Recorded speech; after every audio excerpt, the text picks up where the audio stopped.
दोनों को मिलकर चलना चाहिए। समझाया और समझाने के बाद में आप यहाँ से चले गए। ये तो चले गए और पत्नी पति की सेवा कर रही है। महाराज कैसे सेवा कर रही है? मन क्रम वचन से सेवा कर रही है। पत्नी को सेवा कैसे करनी चाहिए? कहते हैं सबसे पहले पत्नी को चाहिए कि पति के हृदय में विश्वास कायम करें। अगर उसने कुछ दिया है संभाल के रखे हुए हैं, पति को आवश्यकता पड़ी तुरंत निकाल के दे दिया, महाराज आपकी चीज है आप इसको ले लो। एक गुण होना चाहिए, क्या? बोले मीठा बोलना चाहिए। सबसे पहला नारी का कोई गुण है तो वो है मीठापन, मीठा बोला। पत्नी ने क्या कहा पति समझे, और पति ने क्या कहा वो पत्नी समझे। ऐसा नहीं कि बहू घर में बोल रही है और पड़ोसियों को मालूम पड़ रही है कि हाँ बहू बोल रही है। मीठा बोलना चाहिए। बात रही है, इसे चाहे कड़ुआहट से कह दो या मिठास से कह दो। मिठास से कहोगे बड़ी जल्दी समझ में आ जाएगी। तो आज देहूती महारानी राजा की कन्या होते हुए महात्मा की सेवा कर रही है। कैसी सेवा कर रही है? वो पूरे आश्रम का गोबर से लिपना करे, पूरे आश्रम की साफ सफाई करे, वन में जाकर लकड़ी लेकर समधा लेकर आवे। महात्मा जी जब यज्ञ करें तो बैठ जाए, उनकी सारी व्यवस्थाओं को पूरा करें। धीरे धीरे सेवा करती रही और महात्मा जी अपना भजन करते रहे। लेकिन करते करते में एक दिन महात्मा जी के नेत्र बंद हो गए। नेत्र बंद होने के साथ में आपकी समाधि लग गई। कैसी समाधि लगी? बोले हजारों वर्ष की समाधि लगाई। समाधि लगाने के बाद में हजारों वर्ष के बाद में अचानक नेत्र खोले तो क्या देखें? एक कोई बुढ़िया है सामने डोल रही है, लेकिन तेज बहुत है। पूछ लिया देवी कौन हो? बोले महात्मा जी पहचाने नहीं। बोले नहीं महाराज मैं आपकी पत्नी हूं, राजा मनु की कन्या हूं। अरे की देवी हमने आपके लिए कोई सुख नहीं दिया। पत्नी का सबसे बड़ा सुख होता है वो होता है संतान। संतान भी तो नहीं है, कोई बात नहीं, अब आज आपके सारे सुखों की पूर्ति होगी। जाओ महारानी इस सरोवर में स्नान करके आओ। दोनों पति पत्नी ने सरोवर में स्नान किया और जब बाहर निकल के आए तो आपकी आयु ऐसी लगती है जैसे 21 वर्ष और 18 वर्ष की मध्य की। युवा हो गए, सुंदर हो गए। निकल के आए, आपने विश्वकर्मा के लिए आज्ञा दी। बोले विश्वकर्मा एक ऐसा विमान बनाओ जो सचलित हो, मन से चले। महाराज आज जो विमान बने हैं उनमें पेट्रोल डीजल डालना पड़ता है। अगर ये सतयुग की घटना आपको बताते हैं, हमारे इस भारतवर्ष में इस विमान की रचना तो बहुत पहले हो चुकी थी। कैसा विमान है? बोले स्वचालित है, मन से चलने वाला है। इसके बाद में आपने देवी से कहा, पत्नी से कहा देवी चलो अंदर। अंदर ले गई। कैसा विमान है? इसमें शयनागार है, इसमें सुंदर सुंदर बगीचा बने हुए हैं, बाग बने हुए हैं, भोजनालय बना हुआ है, सुंदर आंगन बना हुआ है, बड़े बड़े कमरे बने हुए हैं, सोने के किवाड़ लगे हुए हैं। ऐसा विमान बनाया, दिव्य है। आप इसमें बैठ गए और ये 100 वर्ष तक आप भ्रमण करते रहे। 100 वर्ष में आप जगह जगह जाते हैं, जगह जगह दर्शन आदि कराते हैं। करते करते आपको पूरे पूरे 100 वर्ष निकल गए। 100 वर्ष में आपके 9 कन्याओं का जन्म हो गया। 9 कन्याएं जब हुई तो महात्मा जी पत्नी को लेकर के आज अपने उस आश्रम पे आए। आश्रम पे आने के बाद में कहा पत्नी से देवी अब हमको बुढ़ापे में भजन करना चाहिए, वृद्धावस्था आ जाए तो भजन करना चाहिए। एक महात्मा जी थे, रोज दरवाजे पे बैठ जाए और अपने पोता को गोदी में बैठा ले। कुछ संतजन निकल के गए, संतजनों को देखा तो ये प्रणाम करने लगा। बोले महात्मा जी आपकी कृपा से मेरे पोता हो चुका है, हमारा ये नाती है। इसलिए मैं पोता बोलने लगा बाबा बाबा। बोले कुछ ज्ञान दे जाओ। ये बात सुनी तो महात्मा कहने लगे ज्ञान तो आपका पोता ही दे रहा है। क्या दे रहा है? बोले आप समझे नहीं, ये कहता है बाबा बाबा हो जाओ, भजन करो। बुढ़ापा आ चुका है, लेकिन ये भी बड़ा चतुर था। बात सुनने के बाद में कहा महात्मा जी बिल्कुल ठीक कहा। जब ये हमारा पोता कहता है बाबा तो मन में बात आती है कि हम बाबा हो जाएं, लेकिन हमारी एक कन्या है, उसका एक पुत्र है महाराज। जब वो गोदी में आकर बैठता है तो वो कहता है ना ना अभी मत जाओ महाराज, अभी बाबा मत बनो, अभी ना ना अभी नाना बन के बैठो। तो यहाँ आपने कहा महाराज हमको अब भजन करना चाहिए, भजन करेंगे। बोले महाराज भजन तो अच्छी बात है, करना चाहिए, लेकिन आपके पास में ये 9 कन्याएं हैं, आज मेरी हैं, कल किसी अजनबी के हाथ में इनका हाथ दे दिया जाएगा और ये चली जाएंगे। महाराज इनका विवाह तो करो और एक संतान मेरे पुत्र भी तो हो जाए। इनको याद आ गया, भगवान ने कहा था कि हम स्वयं पुत्र बन के आएंगे, रुक गए। इनकी 9 कन्याएं हैं, 9 का विवाह कर दिया। ब्रह्मा जी के 10 मानस पुत्र थे जिनमें नारद ने विवाह नहीं किया, लेकिन 9 ने विवाह किया।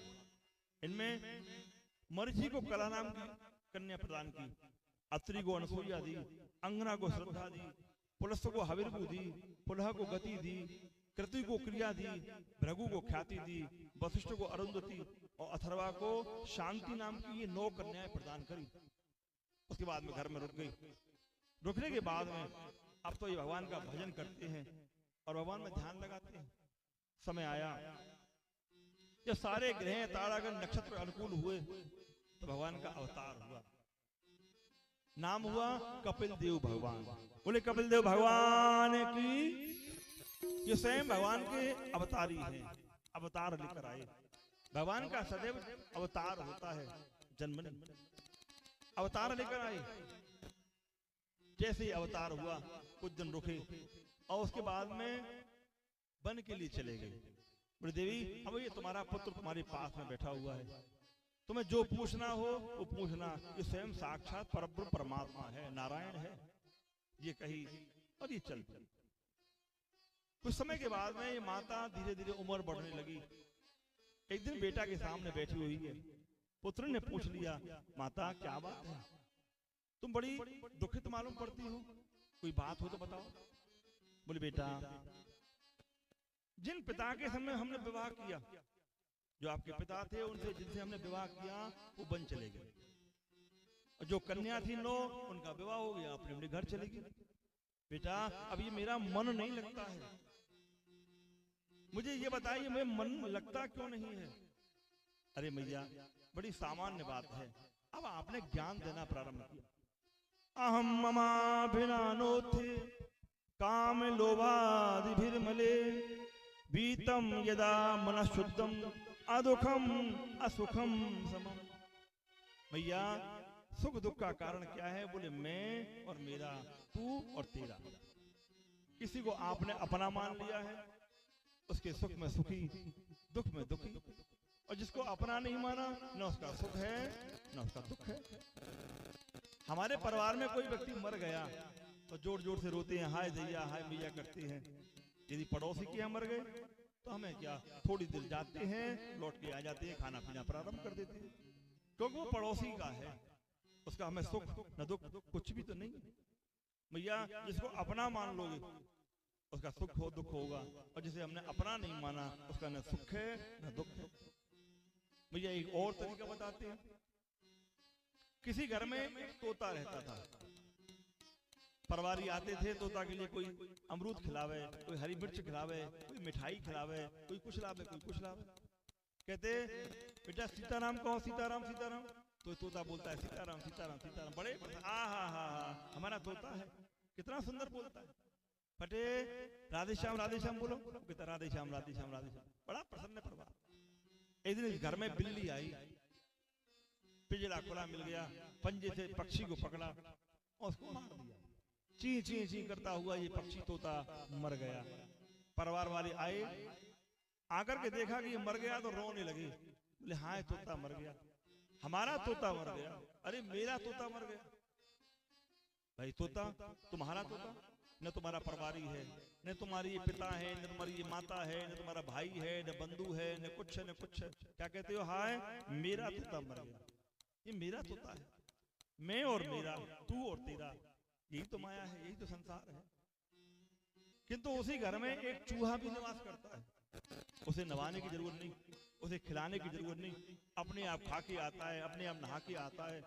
लेकिन यही काल रूपी बिल्ली एक दिन आई और इस चूहा को भी पकड़ लिया और मार दिया। ये भी चींची करते मर गया। लेकिन परिवार वालों ने सुबह जब देखा कि चूहा मर गया और उछलने लगे, बोले हा। अरे एक मरा तो एक ही सही, इस चूहा ने बड़ा दुखी कर रखा। देखो मारने वाली काल रूपी बिल्ली भी वही है और आत्मा भी वही है। जो आत्मा चूहा में है वही आत्मा बिल्ली में है, लेकिन दोनों में अंतर आ गया। तोता मरा तो बोले हाय मेरा तोता मरा, और चूहा मरा बोले ये तो किसी का है नहीं, मर गया तो मर गया, एक घटा तो एक ही सही, उसका कोई सुख दुख नहीं।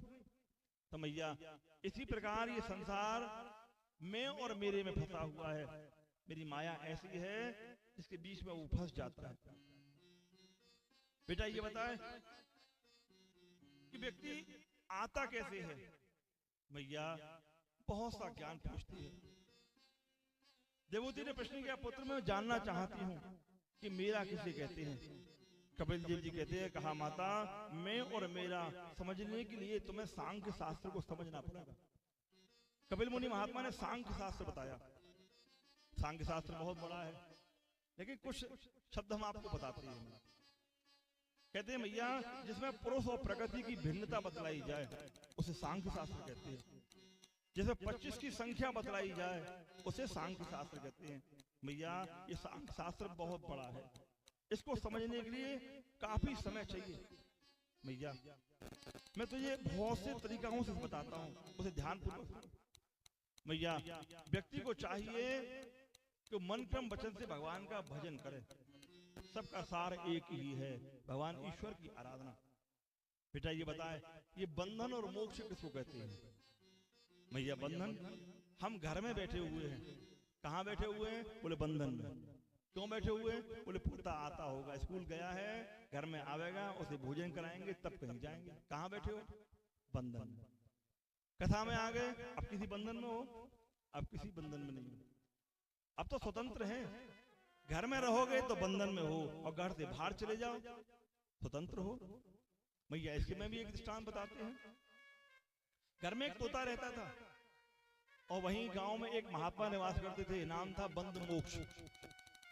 शिष्य का काम था कि 7 घरों में भिक्षा मांगने के लिए जाता था। घर में गया तो तोता था। तोता कहने लगा कोई है, कोई है, कोई है, कोई है, कोई है। इसने कहा कोई नहीं, मैं हूं बंद मोक्ष का चेला। बोले बंद मोक्ष गुरुजी का नाम है? बोले हाँ। बोले तुम्हारे गुरुजी का नाम है बंद मोक्ष और मुझे बंधन में पड़े हुए हजारों बरसों निकलते चले जा रहे हैं। अपने गुरुजी से ये पूछना कि मेरी मोक्ष कैसे हो जाएगी। बोले आज पूछ के आएंगे। गुरुजी के पास में गए। गुरुजी ने कहा महाराज एक तोता ने प्रश्न किया है कि मेरी मोक्ष कैसे होगी, मैं पिंजरे पे पड़ा हुआ हूं। जैसे ही गुरुजी ने ये बात सुनी धड़ाम गिर गए। हाथ को हिलाया, हाथ काम नहीं करे, मुख को हिलाया, मुख काम नहीं करता है। चेला को क्रोध आ गया। बोले तोता ने ऐसी कौन सी बात पूछ ली जिसके सुनते ही गुरुजी मर गए। तोता के पास में गई। बोले आज इस तोता को मारेंगे जरूर। तोता जैसे ही ये शिष्य अंदर गया, तोता ने प्रश्न कर दिया। बोले को है, को है, को है। इसने कहा मैं हूं बंद मोक्ष। बोले पता किया? अरे कितने कैसा प्रश्न कर दिया। इसे सुनते ही हमारे गुरुजी मर गए। बस ये शब्द तोता ने सुना, तोता धड़ाम गिरा, हाथ पैर ऊंचे कर दिए, हिला कर देखा, तोता में कुछ है ही नहीं। इधर डाले तो इधर लुढ़क जाए, इधर डाले तो इधर गिर जाए। अब ये शिष्य घबराया। बोले परिवार वालों को मालूम पड़ जाएगा तो अभी मार हो जाएगी, भाजने लगा। लेकिन जहां से आगे गया तो क्या देखें, गुरुजी बैठे बैठे भजन करते। और इधर परिवार वाले आए, तोता को देखा, पिंजरा खोला, उछाल के फेंका तो ये तोता मरा नहीं, ये तो जीवित है। तराम उड़ने लगा और वही गुरुजी के पास में वृक्ष पर जाके बैठ गया। गुरुजी ने बताया यदि मोक्ष चाहते हो, बंधन से मुक्त होना चाहते हो तो एक काम करो, अपनी सांसों को रोक लो, मरने का नाटक करो, बच जाओगे। तोता समझ गया लेकिन शिष्य नहीं समझा। क्यों नहीं समझा? बोले शिष्य 2 प्रकार के होते हैं, एक होता है चेला और एक होता है चैला। चैला जो होता है उसकी निगाह गुरुजी की संपत्ति पर होती है कि कब गुरुजी मरे और कब उसके मठाधिपति बन जाएं, हम मालिक बन जाएं। और जो चेला होता है वो सेवा करता है, गुरुजी की आज्ञा का पालन करता है, वो श्रेष्ठ हो जाता है। जैसे जाके देखा था गुरुजी भजन कर रहे हैं, सामने देखा तो पक्षी ऊपर बैठा हुआ है। इसने आवाज लगाई कि गुरु जाने शिशु मर गए, शिशु जाने गुरु मर गए, असुआ समझ गयो बेन, और ढिंगा रहे टेका भय, जो समझ न पाए बेन। पास में रहने का कोई फायदा नहीं। तुम समझे ही नहीं कि गुरु जी क्या कहना चाहते हो।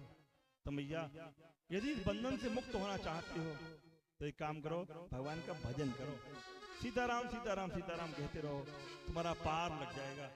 कैसे है मैया? मेरी 9 प्रकार की भक्ति है। श्रवण कर, पूजन कर, पादों चरणों की सेवा कर, मेरे नाम का स्मरण कर। ऐसी मेरी 9 प्रकार की भक्ति है, उनमें से कोई सी भक्ति कर लेगी तो तेरा बेड़ा पार हो जाएगा। श्री राधा रानी का ध्यान कर, वो राधा रानी तेरे लिए उद्धार करेगी। भगवान श्री कृष्ण का ध्यान कर। कभी वृंदावन जाना हो तो वहां पर जाओ, भगवान के दर्शन करो। मौका लग जाए तो श्री कृष्ण शरणम मम, श्री कृष्ण शरणम मम, ओम नमो भगवते वासुदेवाय, इसका जाप करो। घर में मन नहीं लगता है तो राधा रानी का ध्यान करो। भजन तो आते ही हैं, महिलाओं पर सब पर भजन आती है। जब मन लग जाए, नहीं लगता है तो बैठ गए, अब भगवान का कोई भजन ही गाने लगे, मन लग जाएगा और भगवान तुम्हें बड़ी जल्दी ही अपने बंधन से मुक्त कर देंगे। ध्यान करें बोले राधा रानी का। कैसे?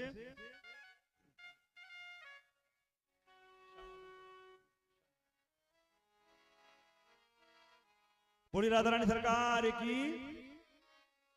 अरे राधे तेरे चरणों की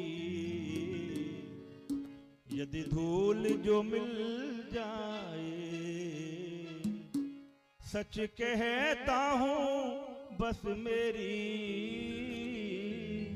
तकदीर बदल जाए।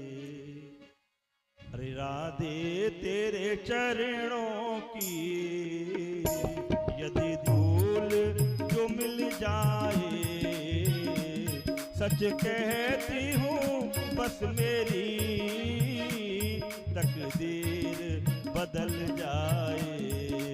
ओ राधे तेरे चरणों की, श्यामा तेरे चरणों की यदि धूल जो मिल जाए, सच कहता हूँ मेरी तकदीर बदल जाए। श्यामा तेरे चरणों की, राधे तेरे चरणों की यदि धूल जो मिल जाए, सच कहती हूँ बस मेरी तकदीर बदल जाए। ओ राधे तेरे चरणों की यदि धूल जो मिल जाए, सच कहती हूँ मेरी तकदीर बदल जाए। श्री राधे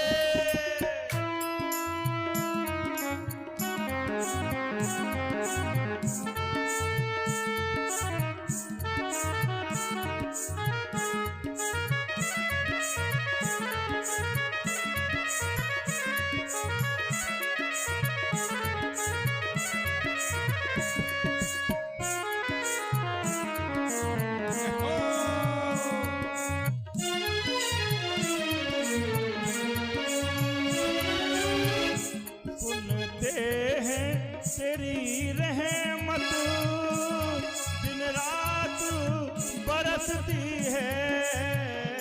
हे श्यामा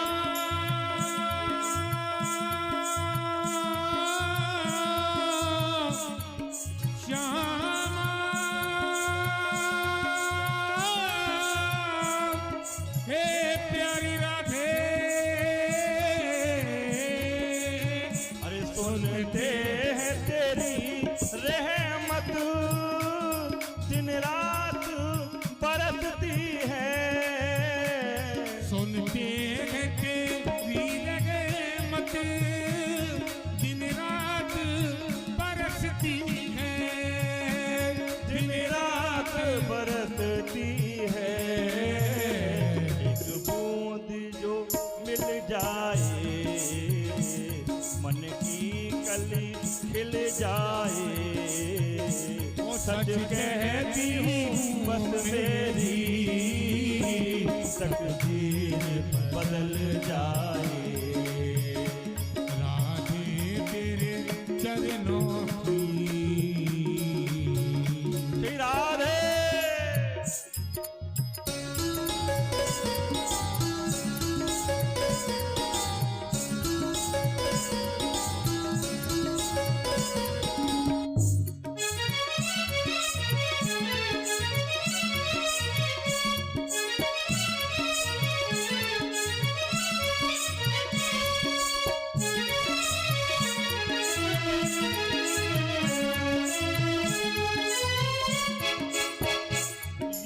मन बड़ा चंचल है, कैसे तेरा भजन करूं। ओ ये मन बड़ा चंचल है, कैसे तेरा भजन करूं। राधे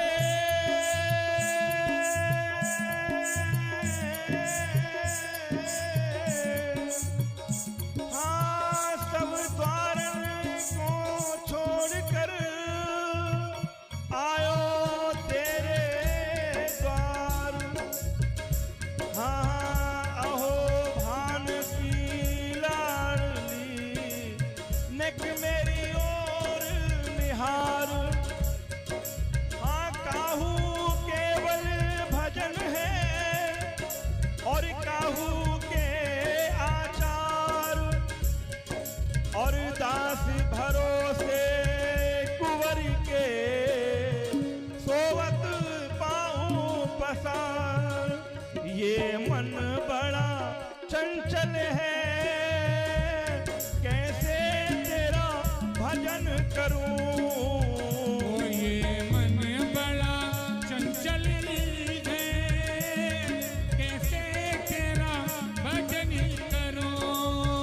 अरे कैसे तेरा भजन करूं। जितना इसे समझाऊं उतना ही मचल जाए। वो सच कहता हूँ मेरी तकदीर बदल जाए। राधे तेरे चरणों की। श्री राधे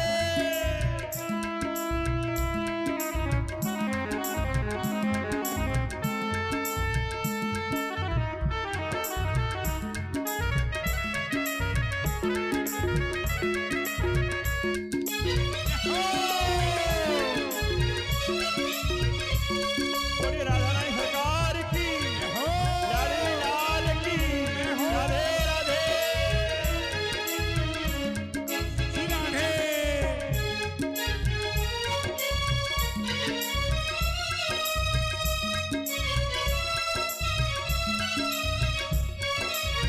हे मेरी राधे रानी, हे मेरी लाडली सरकार, अपनी नजरों के सामने रखना। जीवन मिले तो तेरा द्वारा मिले, नजरों से गिराना ना, चाहे जितनी सजा देना। ओ कृपा की ना होती,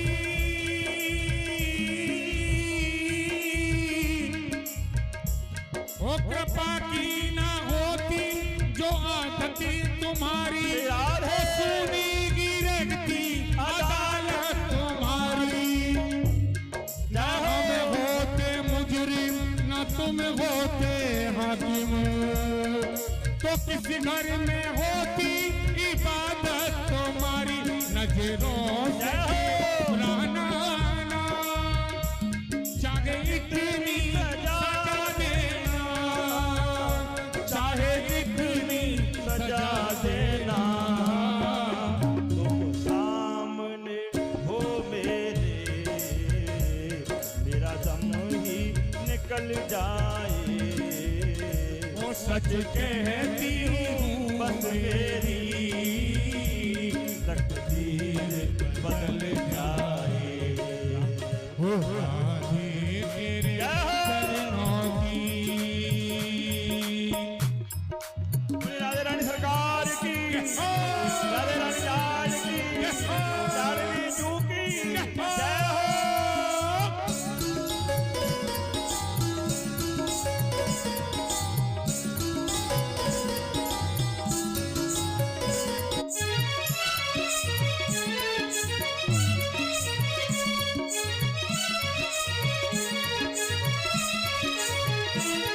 हे राधे रानी, जन्म मिले तो ब्रज भूमि मिले, आपका दर्शन मिले।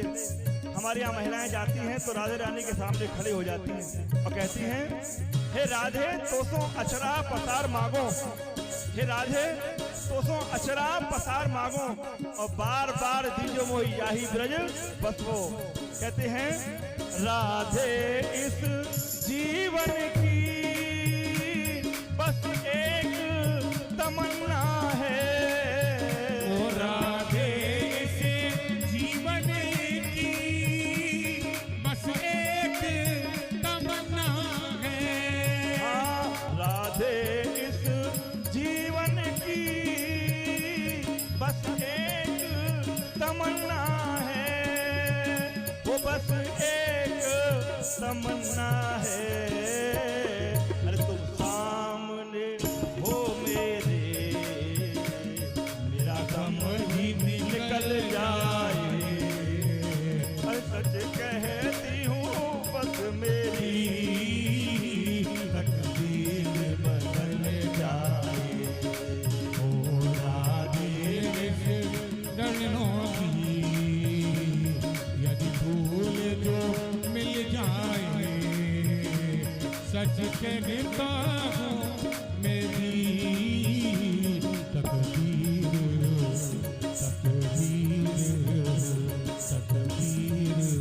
बदल। बोली राधे राधे।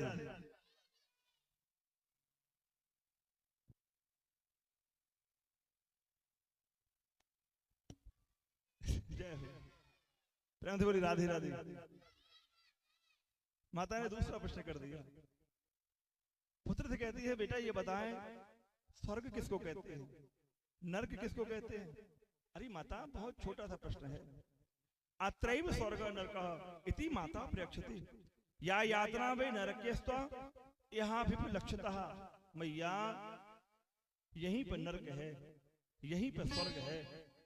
इस संसार में स्वर्ग और नरक यहीं पर हैं। नरक किसको कहते हैं और स्वर्ग किसको कहते हैं। मैया, हम यदि अस्पताल में पड़े हुए हैं, दर्द लग रहा है, हाय मैया हाय दैया पुकार रहे हैं, इंजेक्शन डॉक्टर आते लगाते हैं, वहीं थूक रहे हैं, वहीं खगार रहे हैं, किसमें पड़े हुए हैं, नरकों में। यही नरक है। हम बैठे हुए हैं, हमारा पुत्र हमारी कन्या हमारे परिवारी हैं, हमको मारते हैं कूटते हैं, जा चल निकल जा यहाँ से। क्या है, नरक है। बेटा स्वर्ग, मैया घर में बैठे हुए हैं, नाती है पोता है, दादी दादा कहते हैं, प्रेम से बोलते हैं, पुत्र आज्ञाकारी है, हमने जो कहा हमारी बात का पालन करते हैं, रात में सोते हैं दूध पीकर सोते हैं, घर में किसी प्रकार की कोई कमी नहीं है। इसको कहते हैं स्वर्ग। भैया यही स्वर्ग है। लक्षण कौन से हैं बेटा, मेरे लिए ये बताया स्वर्ग के लक्षण कौन से हैं। तो आपने जवाब दिया, मैया सानंदम सदनम सुताश्च सुदिय कांता प्रिया लापनी सन्मित्रम स्वदने सयो सिद्धरति चाज्ञा परा सेवका आतिथ्यम हर पूजनम प्रतिदिनम मिष्ठान पानम गृहे साधो संगम उपासते ही सततम स्वर्गो ग्रह शास्त्रमा। भैया स्वर्ग में स्वर्ग के लक्षण कौन से हैं। भैया हम आनंद में हवा देने वाले मकान में रहते हैं, जहाँ धूप भी आती है, जहाँ हवा भी आती है। भैया संतान हमारी कैसी है, बोले सचरित्र है, हमारी आज्ञा का पालन करती है। पत्नी कैसी मिली है, बोले मधुर बोलने वाली है, जैसा हम कहते हैं हमारी आज्ञा का पालन करती है, ऐसी हमारी पत्नी है, मधुर वाणी बोलती है। भैया और क्या बताएं भैया, शुभ चिंतक हमारे मित्र हैं, अपना धन अपनी पत्नी से ही हमारा प्रेम है, आज्ञा का पालन करने वाले हमारे सेवक हैं।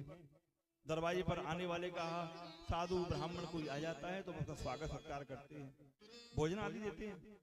घर में भगवान का मंदिर बना हुआ है, सेवा करते हैं, और दूध और घी की हमारे यहाँ कोई कमी नहीं है। रात्रि में सोते हैं तो दूध पीकर सोते हैं। और क्या बताएं भैया, पीने के लिए खारा जल नहीं मीठा जल हमारे लिए प्राप्त होता है।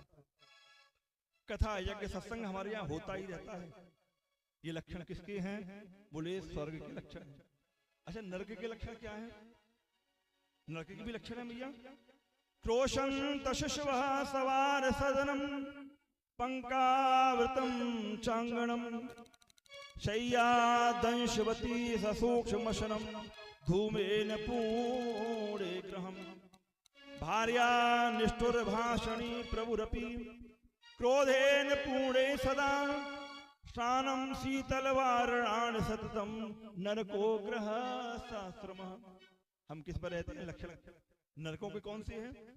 बोले हमारा घर कैसा है? बोले धुआं और कीचड़ से भरा हुआ है, चारों ओर कीचड़ भरी हुई है, धुआं भर रहा है, कहीं पर आय हाय हो रही है, कहीं बच्चे लड़ रहे हैं, कहीं झगड़ रहे हैं, ऐसे घर में रहते हैं। कहाँ रह रहे हैं? नरकों में। ये नरकों के लक्षण है। हमारा जो सहन करने के लिए जो खटिया बनी हुई है उसमें खटमल पड़े हुए हैं, जो हमारे कपड़े हैं वो बहुत दिनों से मैले हैं, हमने कभी धोए भी नहीं है, साफ भी नहीं किए। जब बोलते हैं तब कड़वाहट से भरा हुआ बोलते हैं, मीठा बोलना जानते ही नहीं। न देवताओं का आगमन होता है, न कोई मंदिर है, न घंटी बजती है, न शंख बजता है। साधु ब्राह्मण आते हैं तो उसका अनादर कर देते हैं, उसे निकाल देते हैं।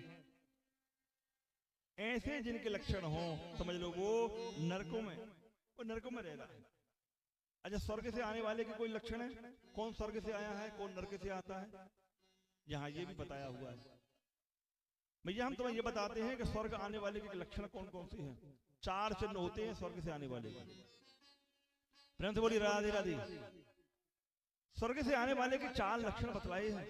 स्वर्ग स्थितानाम इह जीवलोके और 4 तेषाम हृदय बसंती दानम प्रशस्तम मधुरा च वाणी और देवार्चनम ब्राह्मण तोषणी। 4 लक्षण बताए हैं। कैसा? स्वर्ग से भूतल पे आने वाले के 4 पहचान हैं। पहले पहचान बोले प्रशंसनीय है, दान करना जानता है, मीठा बोलना जानता है, देवताओं का यज्ञ आदि पूजन करता है। गांव में कई कथा वार्ता हो तो दान धर्म करने के लिए सबसे आगे दिखाई पड़ता है। कोई घर पर अतिथि आ जाए तो उसका स्वागत सत्कार करना जानता है। ये कहां से आया है? स्वर्ग से आया है। ये 4 लक्षण हैं स्वर्ग से। अच्छा, नरक से आने वाले के भी लक्षण हैं। हाँ, शास्त्र हमारा बताता है कि कार्पण्य वृत्ति, हमेशा लोभी, लोभ करना, बोले ये नरक की पहचान है। कार्पण्य वृत्ति स्वजनेषु निंदा, जब बात होती है तो हमेशा अपनों की बुराई करता है, अपने परिवार वालों की बुराई करता है। ये लक्षण कहाँ के हैं? नरक के। कार्पण्य वृत्ति स्वजनेषु निंदा और कुचैलता नीच जनेषु भक्ति। कपड़े कैसे पहनता है? बोले महीनों निकल गए, धोए ही नहीं है, साफ किए ही नहीं है। कुचैलता नीच जनेषु भक्ति। मित्रता किसकी है? बोले नीच व्यक्तियों की है, जो अच्छी बात बोलने वाले नहीं है, अच्छी सलाह देने वाले नहीं है, उनकी संगत करता है। ये कहां से आया है? नरक से आया है। कार्पण्य वृत्ति स्वजनेषु निंदा कुचैलता नीच जनेषु भक्ति अतीव रोष। जब देखो जब क्रोध में रहता है। भैया हम आपको बहुत बड़ी बात बताते हैं, जीवन में आपने जितना भी पुण्य किया है वो एक क्षण में चला जाता है। कब? जब क्रोध करते हैं। व्यक्ति को चाहिए, महिला हो या पुरुष हो या बच्चे हो, कोई भी क्यों ना हो, उसे सिखाओ क्रोध करना अच्छी बात नहीं है। एक क्षण भर का क्रोध आपके दिन भर के जो पुण्य किए हुए वो सब नष्ट कर देता है। शास्त्र कह रहा है अतीव रोष कटुका च वाणी। जब बोलते हैं तो जब देखो जब गर्दना वो युक्त बातें करते हैं, हल्ला करते हैं, गदर करते हैं और बुरा बोलते हैं, अच्छा बोलना जानते नहीं। कहां से आया है? पूरी नरकों की पहचान है। नरस्य चिन्नम नरकाकरस्य। ऐसा व्यक्ति नरक से आया है और अंत में नरकों में चला जाएगा। अच्छा, स्वर्ग से जाने वाले, स्वर्ग में जाने वाले और नरक में जाने वाले की भी पहचान है? बोले हाँ है। कौन स्वर्ग गया है, कौन नरक गया है, ये भी बताते हैं। भूर्लोके यश सत्कीर्ति स्वर्गे यशाति सज्जनः अपकीर्ति यश संसारे नरके यशाति दुर्जनः। जिसके मरने के बाद में इसकी सत्कीर्ति होती है, पीछे से जिसकी बड़ाई होती है, अरे भैया बड़ा बुरा हुआ, बड़ा अच्छा व्यक्ति था, इसने बड़ी बड़ी कथाएं कराई, बड़े बड़े धर्म के काम किए। किसी कन्या का विवाह होता है तो सबसे पहले पहुंच जाता है, कन्यादान करता है, बड़ा अच्छा व्यक्ति है। कहाँ गया? स्वर्ग। ये स्वर्ग के लक्षण। और जिसके मरने के बाद में जिसकी निंदा हो, बोले एक मरा तो एक ही सही, बड़ी हत्याएं की, बड़े बड़े पाप किए, चलो एक घट गया, एक ही सही। कहाँ गया? बोले नरकों में गया। ये नरक में जाने के लिए। अच्छा बेटा ये बताएं कि व्यक्ति का जन्म कैसे होता है? बड़े बड़े प्रश्न किए हैं, जन्म कैसे होता है? बोले मैया पिता के अंश के द्वारा माता के गर्भ में बालक का जन्म होने का समय आता है। पहले 1 महीना ये बुदबुदा के समान होता है, दूसरे महीने में धीरे धीरे ये बड़ा होने लगता है, अन्न के समान हो जाता है। तीसरे और चौथे महीने के अंतर्गत में इसके अंग निकल के आते हैं, पहचान हो जाती है कि ये लड़का है अथवा ये लड़की है। धीरे धीरे और समय बढ़ता है, 5वां महीना होता है, तब ये कोख में पलटना प्रारंभ कर देता है, दाएं से बाएं और बाएं से दाएं आना प्रारंभ कर देता है। जो माताएं उन सबको मालूम होगा ये बात, बता देती है कि बालक घूम रहा है, डॉक्टर कहता है ये घूम रहा है, तो दाएं से बायां आना प्रारंभ कर देता है। 7वें महीने में इसको होश आना प्रारंभ होता है। 8वें महीने में इसे मालूम पड़ जाता है अब हम कहाँ हैं। तो कहाँ हैं? बोले नरकों में पड़ा हुआ बालक है, पेट के अंदर नरक ही नरक भर के हुए उसमें पड़ा हुआ है। अंधकार युक्त एक कोठरी है जिसमें चारों ओर अंधकार ही अंधकार है। कहता है हे भगवान मुझे इससे मुक्त कर, मैं कहाँ आ गया हूं, मेरे लिए मुक्ति दे, मुझे बाहर निकाल। प्रार्थना करता है। कहते हैं प्रत्येक मानव को 8वें महीने में भगवान के दर्शन होते हैं। हमने अपने सदगुरुओं से सुना है 8वें और 8.5वें महीने के अंतर्गत में उसको दर्शन हो जाते हैं भगवान को। भगवान आते हैं, कहता है भगवान कृपा कर दो, मुझे मुक्त करो इस कोठरी से, इस अंधकार से बाहर निकाल दो। भगवान को दया आती है, अच्छा चल कोई बात नहीं। 9वें महीने में एक हवा चलती है, वायु चलती है, प्रसूति नाम की हवा चलती है। इस हवा के कारण गर्भ में दर्द होने लगता है और जन्म होता है बालक। किंतु जैसे ही जन्म होता है ये बाहर आता है, अभी तक अंधकार में था, अभी बाहर आया, उजाला दिखाई दिया तो जोर जोर से रोता है, हाउ हाउ हाउ करके आवाज मारता है। कहता है हाय हम कहाँ आ गए, कहाँ आए गए, कहाँ आए गए। माता कहती है बधाई है, बधाई है, बधाई है। बालक रोता है और माताएं ढम ढम ढम ढम ढोलक बजाती है, आओ आनंद करो। क्या अब भजन करेगा? 8वें महीने में भगवान को वचन देता है मुझे बस जन्म हो जाए मैं भजन करूंगा। अब ये रो रहा है, क्या भजन करेगा? अब तो भजन नहीं होगा।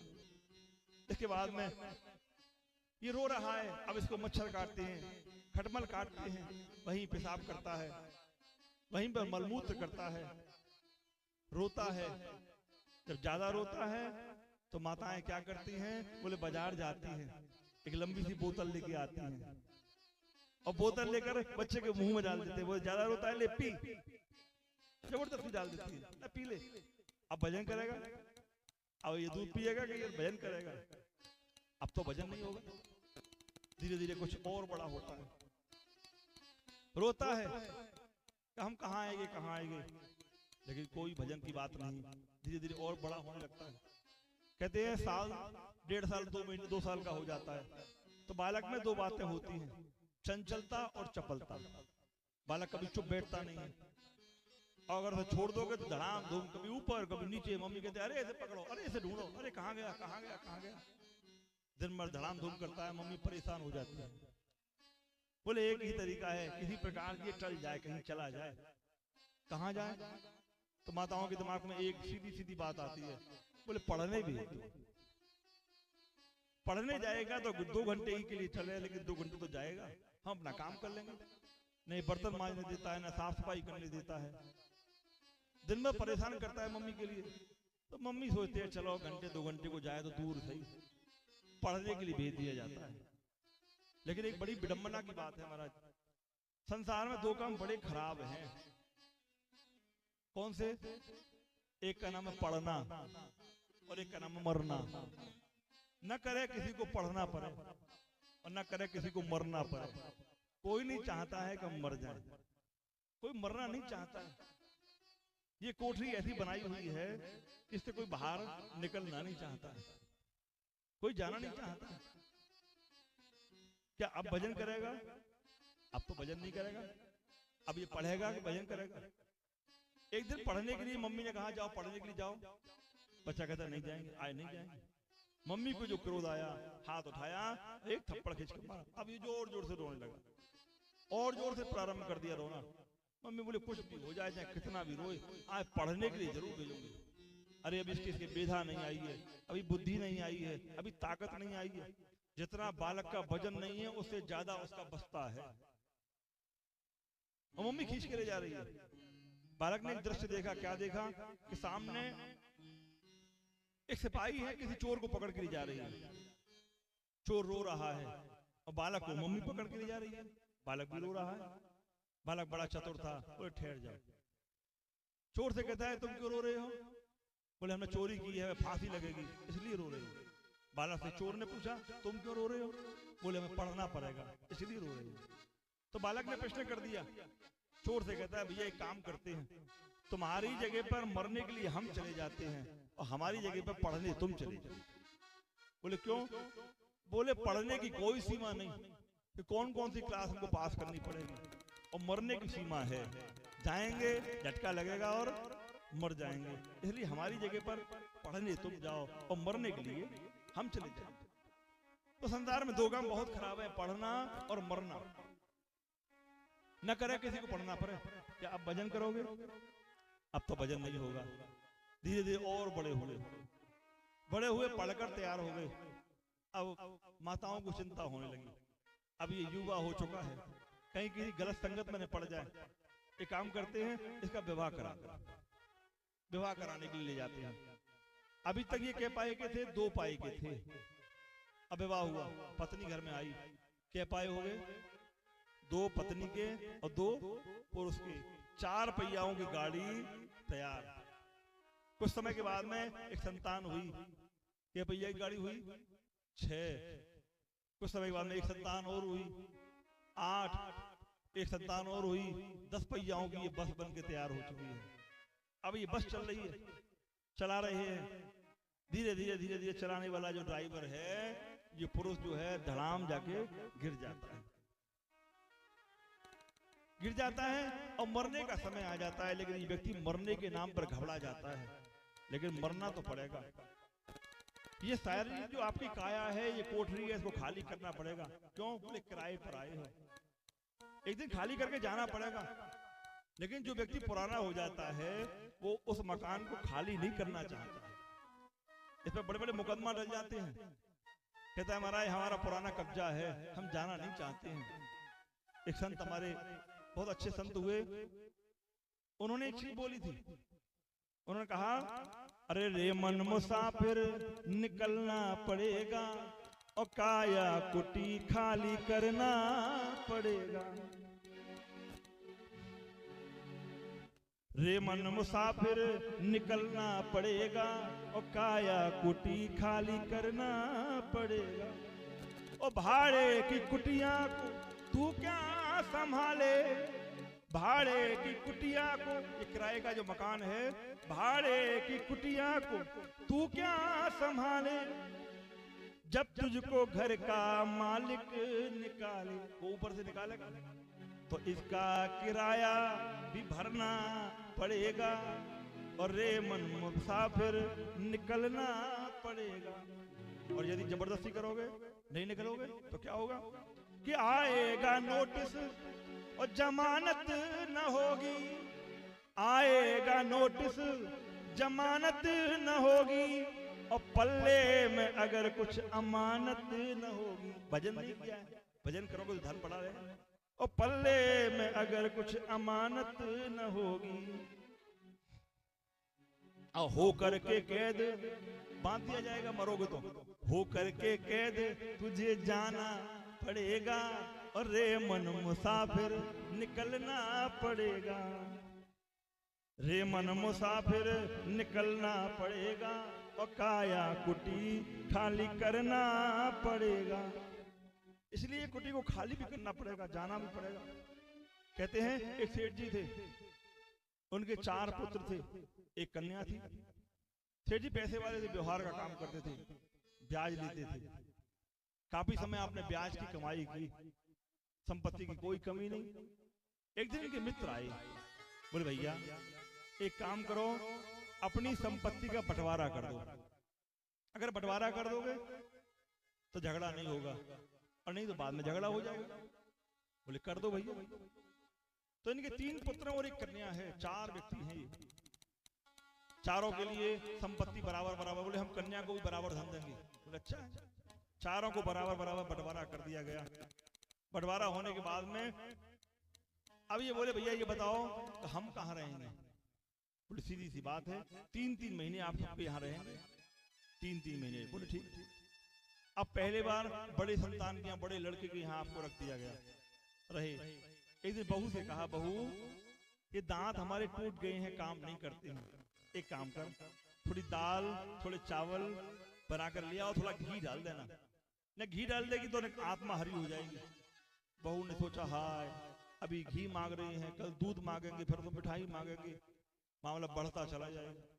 बोले पिताजी आपने जितनी भी संपत्ति थी अपने दूसरे लड़कों के लिए ज्यादा थी, उनको चुपचाप जाते थे और देखे आ जाते थे, हमें तुमने कुछ नहीं दिया। जाओ जाओ तुम्हारी सेवा हम पे नहीं होगी, जाओ दूसरे घर चले जाओ। दूसरे घर में गई। एक दिन सेठ जी ने कहा बहू एक काम कर, छोटी छोटी बढ़िया देसी घी की पूड़ी बना कर लिया, खाएंगे दम पड़ जाएगी। बहू ने विचार किया आज पूड़ी मांग रहे हैं, परसों मिठाई मांगेंगे, एक बार में कंटक पार करो। बोले जो कुछ धन था तुमने अपने तीसरे लड़के के लिए दे दिया, हमें कुछ नहीं दिया, जाओ जाओ हम पर तुम्हारी सेवा नहीं होती। खटिया उठाई और तीसरे लड़के गए। तीसरे लड़के की बहू से कहा बहू एक काम कर, थोड़ा सा हलवा बना के लिया। बुढ़ापे में खाता कुछ नहीं है व्यक्ति, लेकिन मन बहुत चलते हैं। कहता है बहू मेरे लिए हलवा लिया। बहू ने कहा हलवा, संपत्ति देने के लिए और संतान थी, बेटी थी, उसको जाकर दिया के आती थी, लेकिन अब सेवा हम करें? बोले हम पर तुम्हारी सेवा नहीं। जाओ बेटी के यहाँ, उसको भी संपत्ति दी है, बेटी के यहाँ पहुंच गया। प्रेम से बोले राधे राधे। अभी आनंद नहीं आया, जोरदारी से बोली राधे राधे। बेटी के यहाँ पहुंचा दिया गया। बेटी ने कहा बेटी एक दिन एक काम करो, थोड़ी नमकीन लिया, नमकीन खा ले। बोली पिताजी बेटी के घर का तो पानी भी नहीं पिया जाता है, तुम कहते हो नमकीन, हम पर तुम्हारी सेवा नहीं। सास को मालूम पड़ गया तो बहुत झगड़ा हो जाएगा। पीछे सास खड़ी हुई है, पिताजी को डर लगा, हाँ समधन पीछे खड़ी हुई है, मालूम पड़ेगा पिताजी नमकीन मांग रहे हैं, अच्छा नहीं है। बोले बेटी हमको हमारे घर पहुंचा दे। बेटी ने खटिया उठवाई और पत्रों के पास पहुंचा दिया। अब क्या हुआ? बोले दरवाजे के कोने में अंदर लड़के रहते हैं, बहू रहती है, बड़े बड़े बेड बिछे हुए हैं, और पिताजी कहाँ पड़े हैं? दरवाजे पर उनकी खटिया लगा दी गई है और वहीं बैठे हुए हैं, वहीं खांसते हैं, वहीं खगारते हैं, वहीं पेशाब कर देते हैं। अब कोई बात पूछने वाला नहीं। एक दिन के मित्र आए, देखा, बोले क्या हाल है? बोले पूछो मत, अब तो भगवान उठाए नहीं, भगवान उठाए नहीं। जब जीवित थे तो भगवान के विषय में नहीं सोचा, अब आज हाल खराब है तो कहते हे भगवान हमको उठाए। भगवान तुम्हारा नौकर है जो उठा लेगा, क्यों उठावेगा भगवान? अब तो नहीं उठावेगा। लेकिन मित्र को मालूम पड़ा तो एक बहुत बड़ा बक्सा खरीदा, जो कुछ रखना था रख दिया, और 4 कहारों पर लदवा करके लेके आए। जैसे अंदर आए तीनों बहू बाहर निकल के देखने लगी। बोले क्या आया? कहार लेके आए, वजन है। बक्सा लिया, सेठ जी खटिया के नीचे रख दिया, एक लंबी चाबी दी। बोले सेठ जी गले में डाल लो, मर जाना लेकिन किसी को देना मत। जैसे ही बड़ी बहू ने देखा और सेठ जी के मित्र बाहर गए, उतर के आई। बोले पापा जी बताओ, अब पापा जी हो गई। पहले कहती थी बुड्ढे, अब कहती है पापा जी आपके लिए मैं दाल चावल ले आऊं? बोले हाँ ले आओ। चांदी के कटोरे में दाल चावल चम्मच डाल के लेके आई और बहू कहती है पापा जी अब आप दाल चावल खाओ। मुंह अपने हाथ से खिलाती है। दूसरी बहू ने देखा कि बड़ी बहू बिलैया की तरह से आती है जाती है, आती है जाती है, रात में पति की सेवा कर रही है। बोले ये बताओ जी एक बक्सा आया है और बड़ी बहू बहुत जा रही है, ये किसके लिए आया है? बेटा बोला जो सेवा करे सो निभा पावे। तो बोले सेवा करना हम नहीं जानते? जानती हो। दूसरे दिन तुरंत गई, छोटी छोटी पूड़ी और सब्जी बना कर लेके आई। बोले डैडी जी लीजिए आप हमारे हाथ से पूड़ी खाई, अब डैडी जी हो गए। तीसरी ने देखा तो वो हलवा बना के लेके आई। बोले बाबूजी हलवा खाओ। अब तो बहू आई, फर्श बढ़िया चदरा बिछा दिया गया, बढ़िया साफ सफाई हो गई, फिनाइल से बढ़िया पोछा लगने लगा, महक गूंजने लगी। बिटिया ने सोचा बहुत दिन हो गए कहीं पिताजी मर तो नहीं गए, देखना चाहिए। बिटिया आई, आकर के देखती है, क्या देखे कि यहाँ सेवा चल रही है। नीचे देखा बक्सा रखा हुआ है, बड़े समझ गए सेवा बाबूजी की नहीं हो रही है, सेवा तो बक्सा की हो रही है। फिर बोली राधे राधे, बोले सेवा बक्सा की हो रही है। गई बाजार से नमकीन लेके आई, बोले बाबूजी आप नमकीन खाइए, अब तो नमकीन भी चल रही है। धीरे धीरे समय आया, सेवा होती रही, समय आया, मरने का समय आ गया, धरती में ले लिया गया। सेठ जी से परिवार वाले घेर कर बैठ गए, बोले बाबूजी राम राम कहो, राम राम। बाबूजी ने हमेशा व्यवहार का काम किया, ब्याज पे पैसा दिया। बोले रामलाल पर मेरे 50,000 रुपया हैं, उनसे मांग लेना।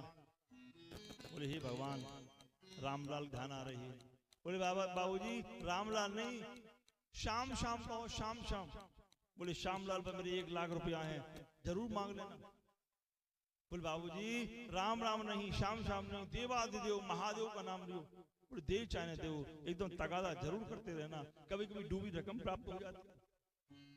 ये कहा और प्राण छोड़ दिए, मर गए। जैसे मरे परिवार वालों ने घेर लिया, बोले जाओ ताले को तोड़ दो। मित्र आए, बोले रुक जाओ, इनकी पहले अंत्येष्टि करो। गंगा जी पर लेकर गई, अंत्येष्टि की, तेरे की भोजन खिलाया। सब परिवार वालों ने कमरे का ताला लगा दिया और बक्सा को बाहर निकाला। जैसे ही ताले को खोलकर और बक्सा का पल्ला ऊपर उठाया तो क्या करें, एक तरफ मटिया की ढेरा, दूसरी तरफ बड़े बड़े ईंट के गुम्मा, तीसरी तरफ रेता। ये जब भरा हुआ तो परिवार ने देखा तो बोले हाय पिताजी, अभी तक नहीं रोए, अब जोर जोर से रोए। बोले हाय पिताजी, तुम तो मर गए और हमको जीते जी मार गए, अब हम क्या करें। मित्र बोले भैया क्या बात है। बोले ये किसके लिए है। बोले दुनिया जानती है जो सेवा करे तो मेवा पावे, जिसने सेवा करी है वो मेवा पावेगा। ये संसार है, ऐसे ही आता है।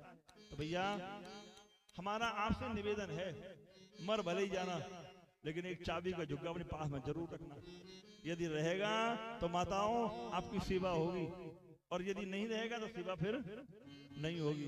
फिर बोली राधे राधे, बोले कृष्ण कन्हैया लाल की। इस प्रकार से मैया के लिए बहुत सा उपदेश दिया, और देने के बाद आप यहाँ से चल दिए और मैया ने अपने प्राण त्याग दिए। गुजरात में एक स्थान है सिद्धपुर, यहाँ पर स्थान त्यागे। यहाँ पर आज भी मातृ गया होती है। अब इसके आगे कुछ आगे की कथा कहते हैं। प्रेम से बोली राधे राधे।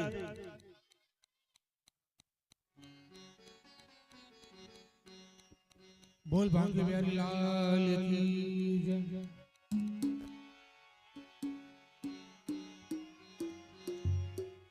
हो जब से देखा तुम्हें जाने क्या हो गया, जब से देखा तुम्हें जाने क्या हो गया। मेरे बांके बिहारी मैं तेरा हो गया, मेरे बांके बिहारी मैं तेरा हो गया। मेरे कुंज बिहारी मैं तेरा हो गया, मेरे कुंज बिहारी मैं तेरा हो गया। जब से देखा तुम्हें, अरे देखा, जब से देखा तुम्हें जाने क्या हो गया, जब से देखा तुम्हें जाने क्या हो गया। देखिए जो लोग चाहते हैं बाकी वैरी आपके हो जाए तो एक बार हाथ उठा के ताली बजाते हुए आगे मिले। जब से देखा तुम्हें जाने क्या हो गया, जब से देखा तुम्हें जाने क्या हो गया। ओ मेरे बांके बिहारी मैं तेरा हो गया, मेरे बांके बिहारी मैं तेरा हो गया। जय हो, जय हो।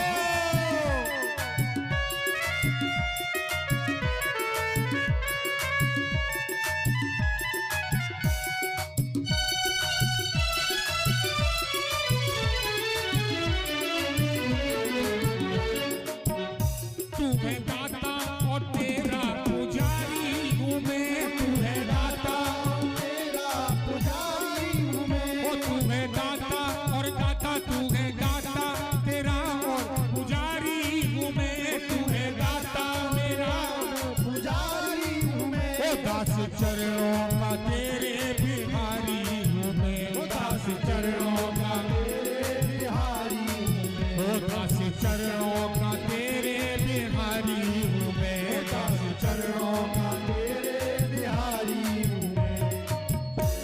तेरी चौखट पे, हो तेरी चौखट पे, तेरी चौखट पे दिल ये मेरा खो गया, तेरी चौखट पे दिल ये मेरा खो गया, मेरे बांके बिहारी मैं तेरा हो गया, मेरे बांके बिहारी मैं तेरा हो गया। वो जब से देखा तुम्हें जाने क्या हो गया, जब से देखा तुम्हें जाने क्या हो गया, वो मेरे कुंज बिहारी मैं तेरा हो गया, मेरे कुंज बिहारी मैं तेरा हो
जुड़ के, वो तुमसे जुड़ के, तुमसे जुड़ के जगत से जुदा हो गया, तुमसे जुड़ के जगत से जुदा हो गया, मेरे बांके बिहारी मैं तेरा हो गया, मेरे बांके बिहारी मैं तेरा हो गया। वो जब से देखा तुम्हें जाने क्या हो गया, जब से देखा तुम्हें जाने क्या हो गया, वो मेरे बांके बिहारी मैं तेरा हो गया, मेरे बांके बिहारी मैं तेरा हो गया।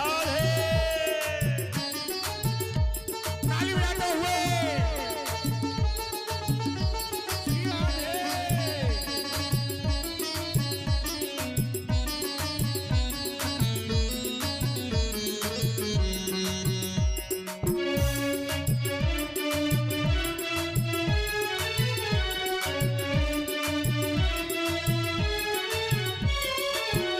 अब ना छोड़ेंगे, अब ना छोड़ेंगे दामन तुम्हारा कभी, अब ना छोड़ेंगे दामन तुम्हारा कभी, वो अब ना छोड़ेंगे, अब ना छोड़ेंगे दामन तुम्हारा कभी, अब ना छोड़ेंगे दामन तुम्हारा कभी। ओ माफ कर दो हमारी खताएं सभी, माफ कर दो हमारी खताएं सभी, ओ माफ कर दो हमारी खताएं सभी, माफ कर दो हमारी खताएं सभी।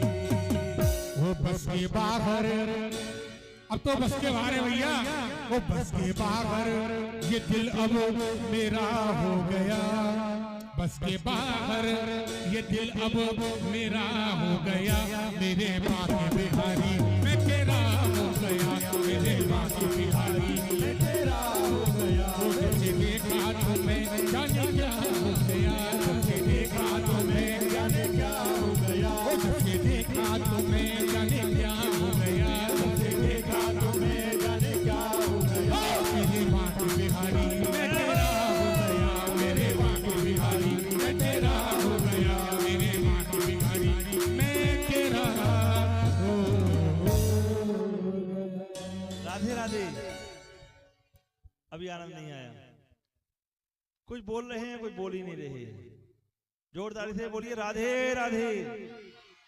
अब आया आनंद, बैठिए। यहाँ गुजरात में एक स्थान है जिसका नाम है सिद्धपुर, जहां पर मात्र गया होती है। कल एक चर्चा चल रही थी हमारी घनश्याम दास जी महाराज से, इनसे बात चल रही थी, तो इस पर आपने कहा था गुजरात में भी गया होती है महाराज, प्रभासा क्षेत्र आपने नाम बताया, ये वही स्थान है जिसको सिद्धपुर के नाम से जाना जाता है। यहाँ पर मात्र गया होती है। ये वही स्थान है जहाँ देवहूति महारानी ने अपनी देह का त्यागन कर दिया और देवहूति नाम की नदी से विख्यात हुई। तो हमने आपके लिए ये प्रसंग बताया देवहूति महारानी का। राजा मनु की 3 कन्याएं हैं, आकुति, देवहूति और प्रसूति। ये 3 कन्याएं हैं। 3 कन्याओं में हमने आपके लिए देवहूति का प्रसंग बताया। कहते हैं आकुति। आकुति का विवाह एक रुचि नाम के प्रजापति हुए हैं, उनके संग में विवाह हुआ। और एक कन्या है जिनका नाम है प्रसूति। प्रसूति देवी का विवाह राजा दक्ष प्रजापति के संग में हुआ। इनके 16 कन्या हुई, 13 कन्याओं को धर्म को दी गई। उन्हीं में से एक आखिरी छोटी कन्या थी जिसका नाम था महारानी सती। सती का नाम जब सुना तो यहाँ राजा परीक्षित ने प्रश्न कर दिया, बोले महाराज हमने सुना प्रजापति दक्ष के दामाद थे भगवान शंकर। शंकर का और दक्ष का कोई विवाद बन गया महाराज। कहते हैं दामाद तो पुत्रवत होता है, एक तरीके से पुत्र ही माना जाता है, लेकिन पिता और पुत्र का विवाद बन गया, ये क्या कारण होना महाराज? ये हमारी जानने की इच्छा है। ये जब बात सुनी तो आपने कहा राजा अब हमें तुम विस्तार पूर्वक ये कथा बताते हैं, इसे ध्यान से सुनो। फिर से बोली राधे राधे। एक समय की बात है, भगवान भोलेनाथ की इच्छा हुई कि भगवान श्री राम की कथा को सुने। भगवान शंकर राम के प्रेरक हैं, राम को अपना इष्ट मानते हैं और राम भगवान शंकर को अपना इष्ट मानते हैं। जबकि कहने के लिए शंकर स्वयं बहुत बड़े विद्वान हैं, राम कथा के सबसे बड़े अधिकारी हैं। राम कथा की रामायण सबसे पहले शंकर भगवान ने ही रच रखी है। लेकिन अपनी कथा यदि अपने घर में कहोगे तो कीमत नहीं होगी महाराज। यदि हम अपनी कथा अपने घर में ही कहें तो कोई हमारी बात को नहीं समझेगा। और यही कथा हम आपके सामने कह रहे हैं तो सुनने वाले बहुत हैं। तो शंकर ने विचार किया कि यदि हम अपनी कथा घर में कहेंगे तो कीमत नहीं होगी, तो कहीं और सुनना चाहिए। विचार किया और विचार करने के बाद आप चल दिए। कहाँ गए? बोले कुम्भज ऋषि के पास। आपने सती को संग में लिया और कुम्भज ऋषि के पास चल दिए। अरे एक बार त्रेता युग माही, एक बार त्रेता युग माही, एक बार त्रेता युग माही, एक बार त्रेता युग माही। अरे शंभु गए कुम्भज ऋषि पाही, शंभु गए कुम्भज ऋषि पाही। संग सती जग जनन भवानी, संग सती जग जनन भवानी। अरे पूजहि ऋषि अखिलेश्वर जानी, पूजे ऋषि अखिलेश्वर जानी। राम कथा मुनि बरज बखानी, राम कथा मुनि बरज बखानी। सुन महेश परम सुख मानी, सुन महेश परम सुख मानी। अवसर भंजन मही भारा, अवसर भंजन मही भारा। हरे हरे रघुवंश लीन अवतारा, रघुवंश लीन अवतारा। एक बार त्रेता युग माही, एक बार त्रेता युग माही। शंभु गए कुम्भज ऋषि पाई, शंभु गए कुम्भज ऋषि पाई। शंभु गए कुम्भज ऋषि पाई, शंभु गए कुम्भज ऋषि पाई। बोली राधे राधे। शंकर भगवान सती को लेकर गए। कहाँ गए? बोले कुम्भज ऋषि के पास। कुम्भज ऋषि ने देखा तो खड़े हो गए। बोले महाराज आपका स्वागत है, बैठो महाराज। सती के सहित दोनों बैठ गए। बैठने के बाद में आपका पूजन किया। बोले बताइए महाराज क्या आज्ञा है? भगवान शंकर कहते हैं महाराज हमारी इच्छा है और राम कथा सुनना चाहते हैं। बोले महाराज राम कथा तो आप बड़ी सुंदर कहना जानते हैं। बोले नहीं, हम आपके मुख से सुनना चाहते हैं। कुम्भज ऋषि से कथा प्रारंभ की महाराज। जब कथा चली तो माताओं का स्वभाव होता है, कोई अच्छी चीज मालूम पड़ती है तो नींद आने लगती है। ये भजन जो चलाते हैं क्यों चलाते हैं पता है? कहीं आपको नींद ना आ जाए, आपको जोश बना रहे, सुनने में आनंद आता रहे, इसलिए भजन का बीच बीच में देते हैं। सती को आनंद आया, सती सो गई और शंकर जी बड़े प्रेम से कथा सुन रहे हैं। कथा पूरी की पूरी निकल गई और सती सोती रही।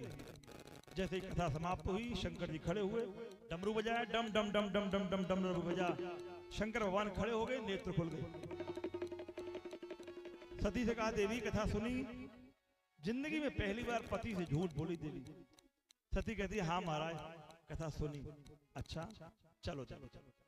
आपने कुम्भज ऋषि को प्रणाम किया और यहां से आगे चल चलिए। मन में विचार है कि जिसकी कथा सुनी है उनके दर्शन हो जाए तो सोने पर सुहागा हो जाए। जिसकी कथा सुनी उसके दर्शन भी हो जाए। तो जो इच्छा करे हो मन माही, और प्रभु प्रताप कछु दुर्लभ नाही। इच्छा करोगे तो जरूर दर्शन हो जाएगा। मन की भावना थी। मार्ग से निकल रहे हैं, उतने में क्या देखे भगवान?